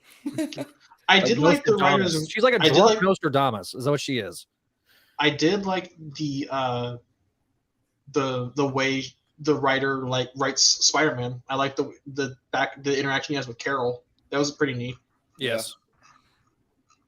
The Um, slot stuff. I mean, the slot stuff was okay. It's not my favorite. The Doc Ock one I liked better than the other one. The Madam Other one back was to like doing whatever. a McGinnis impression on Doc Ock, yes, it doesn't look He's great. he's using his design more or less. but like the face was very McGinnis. It Yeah, wasn't the regular Bagley Doc Ock. It looked like he was trying to make him look like It looks like McGinnis' it looks like Andy the android with that It face. That's like my least Yeah. favorite Doc Ock face of Bagley's. Like, give me just put him back in the damn white Yeah. suit. Ugh. The Mother of Didn't he- Invention didn't- was the worst one for me. Yeah, I'd probably. Yeah, I've completely forgot that was in there. that didn't need to be in like that. No, that didn't. need to We be just in there. had an ad for Spider-Boy in today's issue of Adjectiveless, so it feels somewhat necessary. It really does. And I don't like. I don't care. I've never cared about Farley Stillwell. Stop making me try to care about the Stillwells. Dan, I know you read the Ditko era. You'll get another Stillwell and you will like it. I don't want to be force fed more Stillwell. Okay. Now you give me more Cowbell. That might be something that. Okay. I Just don't wait. like. I Stillwell's like dog is going to get animated and become the next Spider Slayer. I do like the art for Spider-Boy if the art's this consistent in the ongoing. Yeah. I think it'll at least look nice. It's once again Slott being carried by his artist, but it's got promise. If I don't read it, it never happened. That's my There you philosophy. go. Yeah. So you're of the tree falling in the forest fallacy demographic. Yeah, I'm in the quantum demographic. Um, Yeah, I'm a big proponent of just ignore stuff that you don't want to be canon. Right, everything's canon. Some things are just more canon than others. It's like the George Lucas pyramid of hierarchy of canon. Okay, I joked about it a lot, but what were you guys' thoughts on the Craven backup? Because that was weird. Yeah, The Craven. Okay, but if anybody's gonna bang Gabi Mommy, it would be Craven. Jesus Christ! It sounds so bad when you say it. How much? Because I haven't followed any of the side stuff. How much of Gabi Mommy is Kafka at this point? Like, how much of it remembers who she was? Because she's a clone, anyways, right? Yeah. Yeah, she is a clone of Ashley Kafka. Yes. She's not. She's the fake Ashley Kafka But does she remember that she was because Kafka? Slott decided to kill her off for fucking reasons. Sorry, Ooh. You said the big one. I did. Reasons. But does she remember like her past clone life? Yes. Or is it she's just totally Goblin? I think Gold Goblin had her remember it. Like they're not distinct personalities like Green Goblin is. But I feel like it's weird that I don't want to accuse Zeb Wells of being a sexist, but the way he treats his female characters and gives them A, no agency, and B, very little control over their bodies is very disturbing. Yeah. I just thought it was weird. There's so many feathers like just floating above the bed there. I did not. I said, it was a wild time. Listen, apparently we are not living right there, Josh. I mean, we just it looked like they killed chickens before they did. Well, I mean, that's how they got their blood pumping. No. He would have like the pillow, the goose-filled feathered the pillows. down pillow. Yeah. Yeah, I mean, I'm sure Craven and Calypso got the bear. It's the they dragged out the went together to get the drapes as well as the bedding and stuff like that. They got the bear rug out from the den and used that as the cover. We skinned the bear rug ourselves, okay? That's what we do in Mother Russia. Launch the nukes. Launch the nukes. I don't think we have anything to say about the Rain story. The Rain thing, dude. Rain. Listen, it. if you want us to hate read that, we will make it a Patreon exclusive. Okay. Let us know in the comments down below. I just who asked for this? Kari Andrews. B, who thinks this is the most notorious Spider-Man story ever made? No. Nick Lowe. I think to an extent they do know what the most notorious Spider-Man story is, and this is just them deflecting. This is them trolling. It's them trolling. That's what they're. This isn't even me. This isn't even me saying like, please restore pre-one more day continuity. It's never going to happen. But it's more just like I think they are aware of what story is the most notorious in the fan base, and they're just kind of ignoring it for the sake of just doing whatever they want. It's a reminder, like, oh, Peter and MJ can't be together because he'll kill her with his spider. You know what? So question. I have a question for the X-Men expert. Because we know that Tom Brevoort is moving away from Avengers titles, which I guess includes Spider-Man. No, it doesn't. I'm pretty. The Spider Office, like Nick Lowe is the group editor. Nick Lowe is the group editor of Spider-Man. Brevoort is the group editor for Avengers. There's no. I do think Brevoort is the editor at large beneath Cebulski. But he is directly in charge. But he's directly in charge of the Avengers office. The thing is, so I feel like here's the thing. I know Brevoort did the manifesto for Brand New Day, but I feel like that's just because at the time he was probably one of the oldest guys on the bench. Well, he was, he did edit some, Spidey titles in the '90s, like Untold Tales and some Clone Saga stuff. Well, he was in charge of all the special projects at Marvel. So like him and like Glenn Greenberg were part of like the special projects group. Mm-hmm. So like all the miniseries and stuff, that's what they were in charge of. Which was different than what he eventually became. Because Brevoort was being Wacker was reporting to Brevoort during Brand New Day. That much I remember. I just feel like he doesn't really have any power over Spider-Man that people think he does. I think they think he has power because he did the manifesto, but other than that, like, there's nothing there. Which he is senior vice president, I think, of publishing. I mean, is he? Jamie, look it up for me. I'm looking it up right now. So again, my question is are things going to possibly be a little changed? Is there an opening for a Nick Lowe to fail upward? I mean, be promoted, and take on a new role? What's going to happen? I don't think so. I don't know what's happening with Jordan D. White, but aside from him being ousted as the X-editor in charge of the X-Slack. Is he leaving, though? I don't know. That's kind of the big question. All we know right now is that Bravort is being shunted over to the X office, but I think he's still the editor at large, while Cebulski's editor in chief. I thought he was the reason why I keep bringing up Bravort is because I thought he was the executive editor. Like, all the editors reported to him. Let me check a credits page. Let me just pop open my bag of tricks. Because I honestly think that he got, like, he is like second, like what you're saying, Neil, is that his title is executive editor, where everybody was reporting to him. You think his name would be in a Silk book? Probably. Let's check. It's kind Stand of by. If you're an audio listener, stand by. By the way, Javi is, if you're not watching us live, or you're listening to us live, Javi has the Ben Reilly Beyond figure standing. Where's that? Looks good. Mm-hmm. He does. I know I did that head swap to the Renew Your Vows suit because that's kind of why I wanted this Gleason head for, but it just looks better on this Beyond body. I don't know why. Because it's supposed to be, I guess, but it's a little thinner. I think that because they basically, that's what my understanding, and I don't have the figure yet, is the Ben Reilly Beyond Spidey is the AF-15 body, which is a little different, a little thinner than the Renew Your Vows body. The Renew Your Vows body is big old bulky. Real quick, it's not that bulky. Does anyone know if Moon Knight's an Avengers character or falls under that office? I think he would, yeah. Yes. Okay. He was he was a reserve member at one point.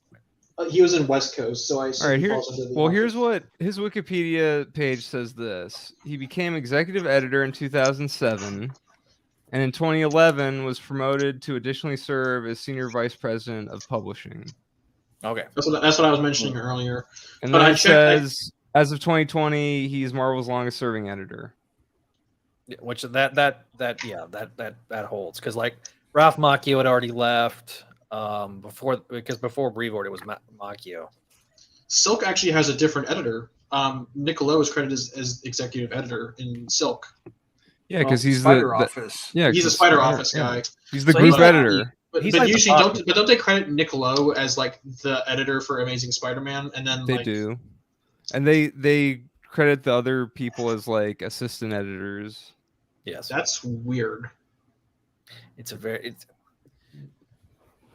will be We're never gonna know how all this shit works. We're gonna have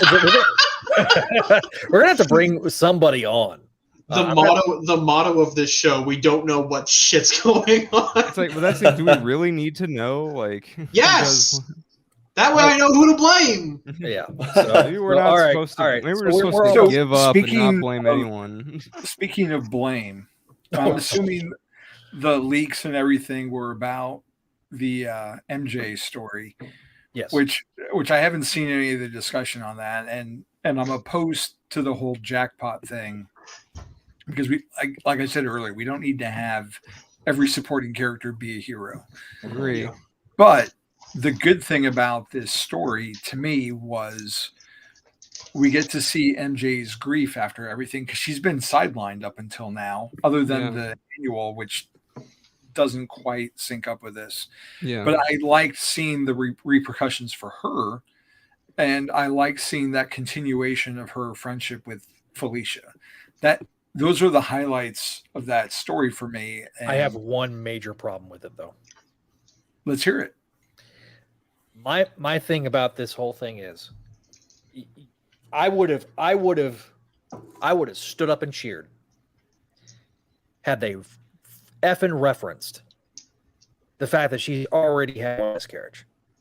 Sure. If they had the freaking gonads to say, why am I losing a child again? If there had just been a word again in there, I think people, the pro MJ crowd, this whole thing, I think they would have been like, oh, because you could have easily tied it back of her burying her feelings and her thoughts, even though she went to therapy. Mm-hmm. Like, there's some meat that you can gnaw on this story. Yeah. It's a missed opportunity. I do think it would have been a double-edged sword, because on one hand, cool, you're mentioning the baby. The double edge on that sword is, why are you bringing it up instead of bringing back the baby? Because unfortunately, we have a rabid fan base who is looking to get mad at anything. Oh, I know. So they probably would have gotten mad at a mention of it by virtue of the baby not being there.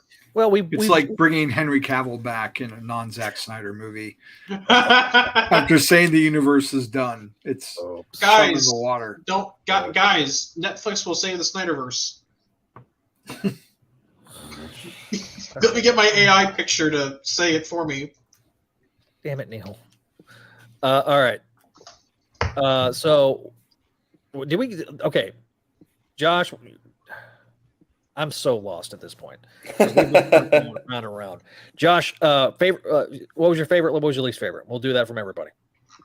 Favorite was probably the Doc Ock one, and least favorite was probably Spider Boy one. Javi? Same with Josh. My least favorite is the Mother of Invention. Favorite one, gonna go with the goose. Really got my goose. Yeah, Nice. let's go. The goose is loose. The goose is loose. All right, Adam. My favorite is probably the Perry one or the goose one, and then least favorite is the Madame Monstrosity. Okay, Richard. So my favorite is a tie between Huntress for the shock value of how batshit insane it is, and the goose one because it's actually funny. And my least favorite, by like a very wide margin from the second worst, is the Miss Marvel one. Oh yeah, I'm blocking that on my memory. Yeah, that's my least favorite one. It's like a trauma moment. I was trying to forget that. He's having flashbacks. Someone help him. I'm going to be the contrarian on the Kamala Khan one. I didn't hate it the way you did, Neil. I think but in the context of the situation, I don't like it. Does that make sense? My dislike of it is more that I can see the bones of something really good in there if they gave it time to kind of cook in the oven a bit more. Yeah. But the problem is that they're telling me to feel a certain way about it and then insulting my intelligence. Yeah. Did we need the 4 other story previews?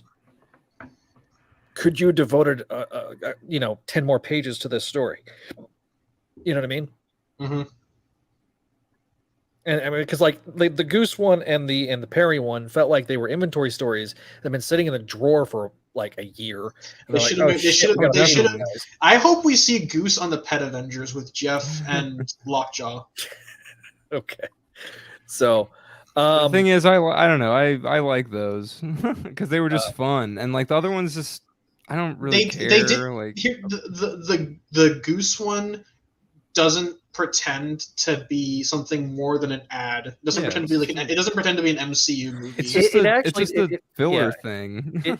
It's filler, but it's like it's entertaining filler, and the rest of it's like for more read Superior Spider-Man. For more read Spider-Man, Spider-Woman #1. How many times we got? I'm not going to. How many times we got to relaunch Jessica's book?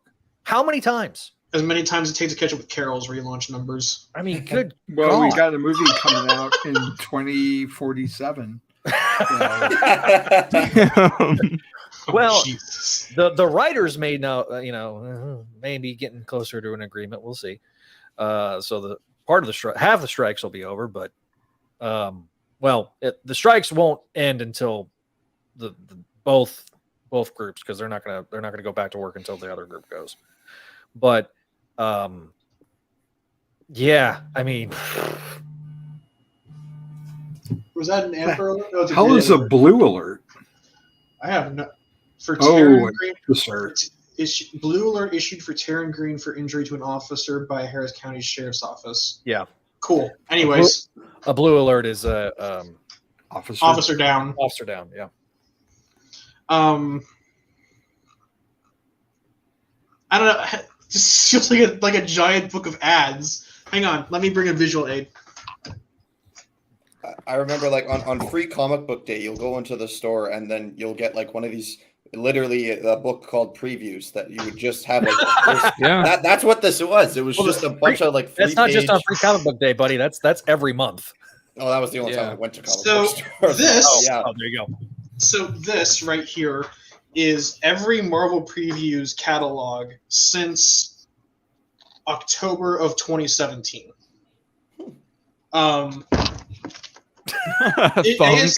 ASM number 31 is essentially one of these for $10. I got more value out of this fucking free catalog than I did out of ASM 31. I mean, for those that are audio listeners, you heard the thunk when he said it on his desk. That's to emphasize my point. This thing is heavy. Neil, Oh. Javi is like, why do you have all those? Exactly. I haven't bothered to get rid of them. But yeah. Okay, am I the last one to do like the Yes. favorite and least favorite? Yeah, I Okay. think so. So my least favorite's the Rain 2 thing. I'm sorry. That artwork is horrific. I mean, the close tie would be the MJ one. It didn't offend me the way it offended so many other people, so it's okay. What were people offended? Oh, people are triggered by Paul's mere existence. I think it's Yeah. great. Really? I've never seen people get Paul upset about didn't say. Here's the thing. Paul didn't say a effing word.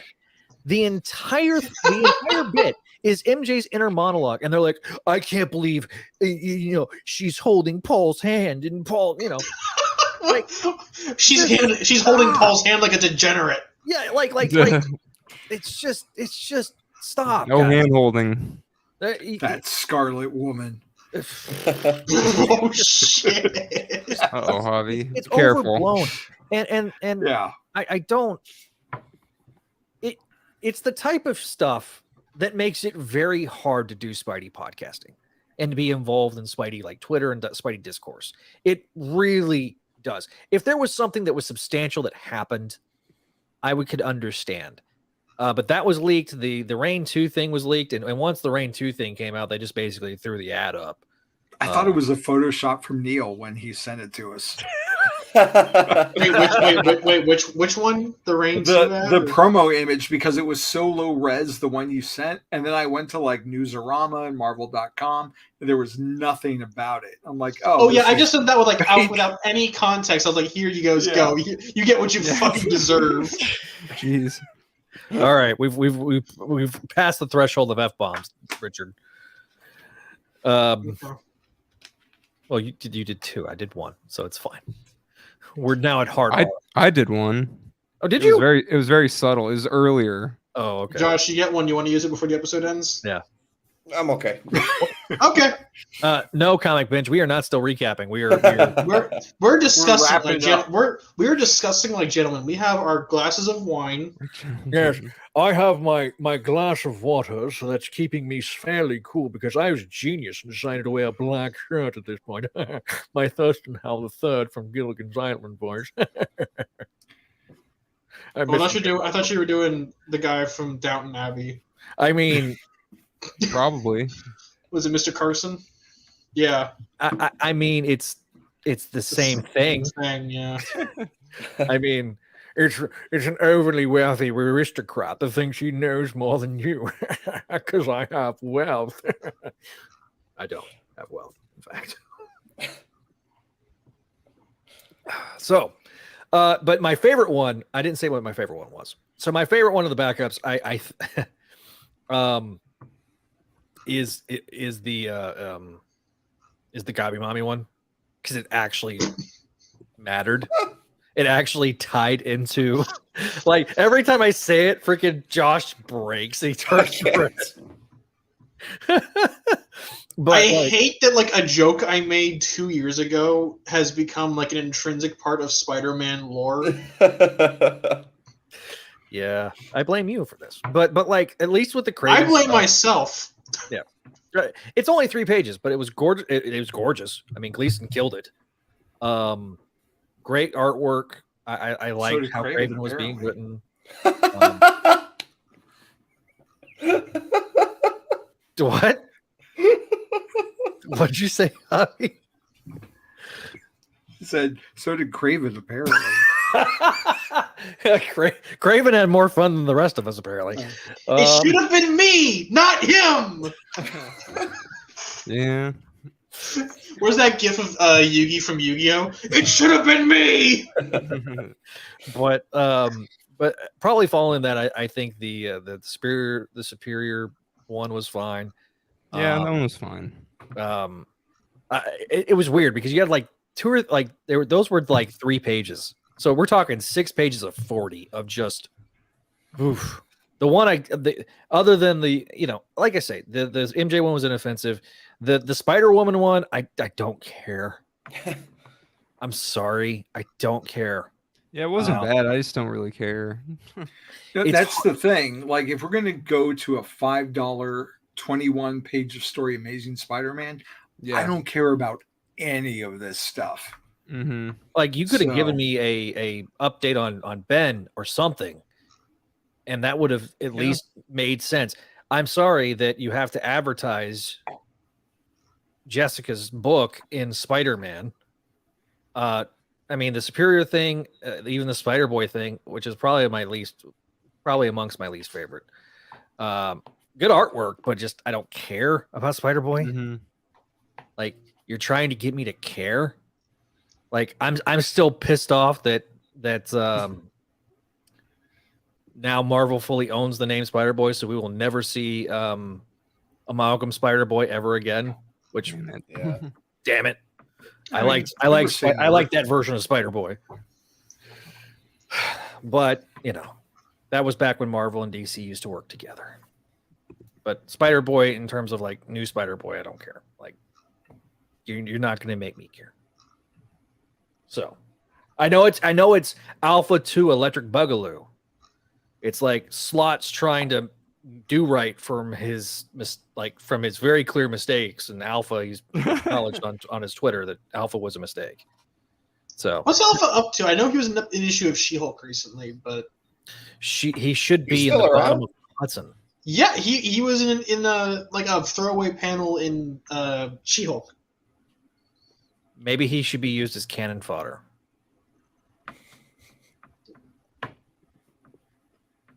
Sure. Alpha was terrible. When we get to that in the Slot Symposium, I'm going to go on a full blown rant. I kind of want to see you and Paul. I don't want to know how Paul feels about Alpha going in, just so I can get some popcorn. Here's a preview. Alpha, holy shit!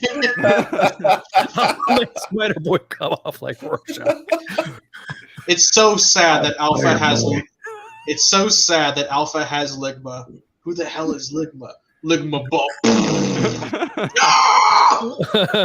And Comic Bench is right. We won't ever see any Amalgam heroes anymore. No, that won't ever happen. Unless Warner Brothers sells again and they are like desperate to sell off DC. Disney. Which could happen in this environment. You never know. If DC Films does not take off, I could see Warner Brothers selling, and I could see Disney going and scooping it up. Because can you imagine Kevin Feige handling Superman? I'm scared. I'd rather not. Dang. I feel like Zach thought he had something really cool going there, and now everyone's just like, no. Everybody's just like, after phase 5 and all the tactical costumes. No, thank you. I don't want Superman with pouches. I don't blame Feige necessarily for phase 5. I don't blame Feige for some of the recent missteps. I don't want Superman wearing Kevlar and body armor. I don't. We already did that with New 52. I don't want to see that again. Yeah, but here's my thing about Disney and with I know no WB has Harry Potter and they're gonna milk that dry. With profits down 75%, I don't think so, Buckaroo. Don't forget they have Looney Tunes too, and you can go to. And they've done nothing with them. You can go to DC Shop right now and get a Bugs Bunny dressed as Batman sweater, my friend. So they're utilizing that IP. You know, but right, okay, in this environment. But here's the thing: if no one's buying anything, everyone's buying it. Everybody's hurting, and because the bubbles burst, and also everyone's striking, so they don't have any real revenue source coming up. So, all right, we hit the 2-hour mark, guys. Let's start wrapping this puppy up. Any final thoughts, Richard? Oh yeah, good show. I really enjoyed today's discussion. This was fun. Adam? Yeah. I hope Gang War is good. I'm sorry, I didn't mean to laugh. Avi, welcome back, buddy. It's good to have you back on the show. Thanks. Yeah, I'm glad schedule's mostly worked out. Oh yeah. I'm looking forward to whatever Peter Goblin thing is going on and Gang War, but I'm at the same time with these alleged price increases, I'm kind of looking for a jumping off point at the same time. Mm-hmm. Well, we did not. So, yeah. So books are going up $1. Everything's going up $1. Yeah. So tell good stories and I'll stick around. If not, John, and, I don't know. Josh, first Trial episode by on the fire, show. buddy. Yeah, Welcome this was an interesting one to join in Hell on. of a show to be on. That's for your sure. show. Yeah. If the stories are still good, like it actually, what was it like? Just a few issues ago, where the Doc Ock arc kind of just started there. It was like kind of enjoyable for once after like all the nonsense we got before it. It's like, okay, I can actually enjoy some of this stuff again. So if that kind of thing continues, great. If not, I mean, like I'm still gonna read it, but it's won't be as fun. It does. I will say this as we start with season 4, which is Wells 2 Electric Boogaloo. I need a new joke, but the well strikes back. Let's go with that. Yeah. Yeah. So in year 2 of Wells, at least we're back to using classic Spidey villains. We don't have any type of BS. Like at least we're getting to the core of like this stuff. So that I am excited for that. And all stuff aside, I enjoyed this issue for the most part. I understand the criticisms and stuff like that, but I want more Zay Carlos on the book though. Give me more Zay Carlos. Hopefully not. Technically, I think he only did 1 page because it was mostly the other guy, and then Zay Carlos, I think, did 1 page during the Bachelor. Oh, I thought Zay Carlos did the book. The book of the book.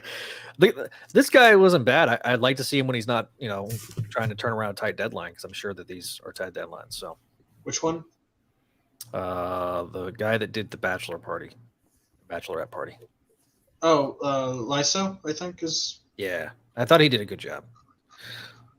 Throw him in the roster. Okay, so any final thoughts inside the comments? Let us know, and then we'll probably start wrapping this up, or we'll talk to you afterwards. Oh, there was a couple of things that I had starred. Let me point these out. Oh, okay. He agrees with the part of Neil that the BTS with the Randy help, but it angers him that a larger scope that it is Peter being supportive of Randy with Beetle parallels with Black Cat and his belief in second chances. But again, something that assumed to have happened off panel, like Javi alludes, no actual real life conversations with the supporting cast. Now, to be fair on the Beetle bit, Peter lived with Boomerang for like a while, so don't cast stones in your glass house. Right. And I know people have talked recently about Peter dating Black Cat Thief. And I get that argument, but at the same time, I don't care. Yeah. So, and what can Peter really do about it besides just tell Randy, No, bad Randy, don't date the supervillain. So what's Randy going to do? Go, oh yeah, thanks, Peter. I'm going to ignore my heart and listen to the guy who always flakes on me. Yeah. Thanks, asshole. Yep. And then he says it tires him doubly because Peter's anguish to her Kamala dying was part of the breakup with the Black Cat for being depressed about it. And now all's well because the death of character reactions matter. Did Peter give Kamala her mask back, by the way? I don't know. I hope so. God, that was so strange, man. Just that was not. I love how like all the characters just looted Kamala's corpse for like parts. MJ has the Omnitrix, which is like Kamala's bangles, and Peter has her mask. Damn it, Professor! That's not actually Kamala's. It's not. But it looks like it. Yeah, it is strange. It just looks like everyone picked her corpse for parts. Oh my God. Parker, Matt Boyd, are you going to do a review of Spider-Man Fake Red by chance? What is Fake? I'd like to talk about it. A manga that Viz just released it translated. It released a while back in Japan, back during the pandemic. We kind of talked about it on Satellites on the Crawl Space. Oh yeah, I remember that. But it just now got an English translation and was released in print in the US by Viz Media. So I wanted to pick it up I wanted to pick it up at Comic-Con. They were selling it at the booth, but it was selling out daily, I think. So Javi, if you're into isekai and some guy LARPing a Spider-Man for 6 chapters, it's okay. Basically, a guy finds the Spider-Man costume and he pretends to be Spider-Man and tries to help out because Spidey has disappeared, and there's a whole like, oh, what happened to him? Okay. Well, I mean, I've read it all, but I've read pieces. It does the thing what Japan seems to do with the characters and their adaptations of this stuff these days is it kind of pulls from a lot of stuff. So he's got a costume that's almost kind of like Tom Holland's costume a little bit, and he has a bit of a relationship with Tony Stark, but it's not. It's this very weird amalgam of like every iteration of Spider-Man. It's got like a bit of Insomniac Peter, a bit of 616, a bit of MCU. It's hard to say like it's any one particular iteration of Peter that's being adapted because it's kind of all of them at once. Mary Jane's in there, Silk's in there. I think Speedball's in there. Yeah. Or no, not Speedball, Screwball. Screwball's in there. Oh, pass. Scorpion's in there. The worst part of replaying the PS4 game is having to do the Screwball missions again. Those Screwball missions okay, were but awful. how satisfying was it to take her down at the very end? Well, it wasn't. Because it meant it was the end of it.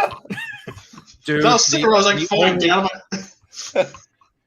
Man. We can do a whole. We ought to do like a whole just shoot the shit about like what we liked about the Insomniac game and built in anticipation. So maybe we'll do that. Sure, because I'm probably not going to be playing the sequel for a while.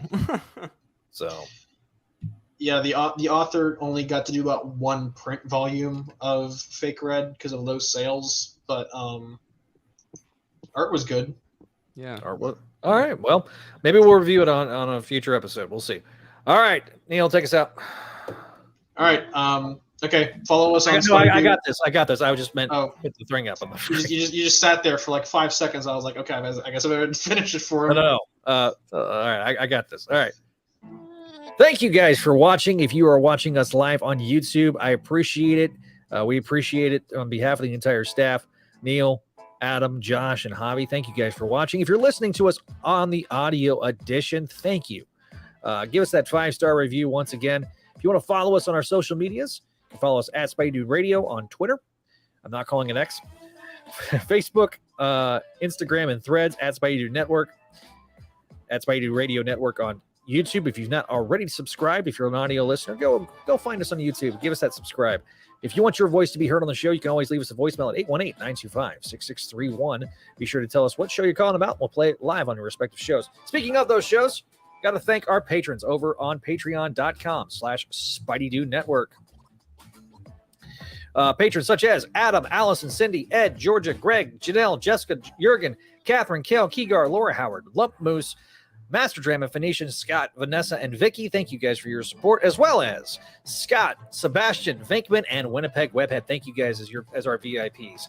Check out our other great shows like CSC, Spectacular Radio, ASM Classics, Sabusema Era Podcast, Voices from the Eyrie, and Make My Mayday, and of course, our newest collaboration on the Comic Binge, Spideydude Radio Network, collaboration of the Slot Symposium, as well as Books of X. New episode dropping very soon. It's going to be Patreon first, and then later.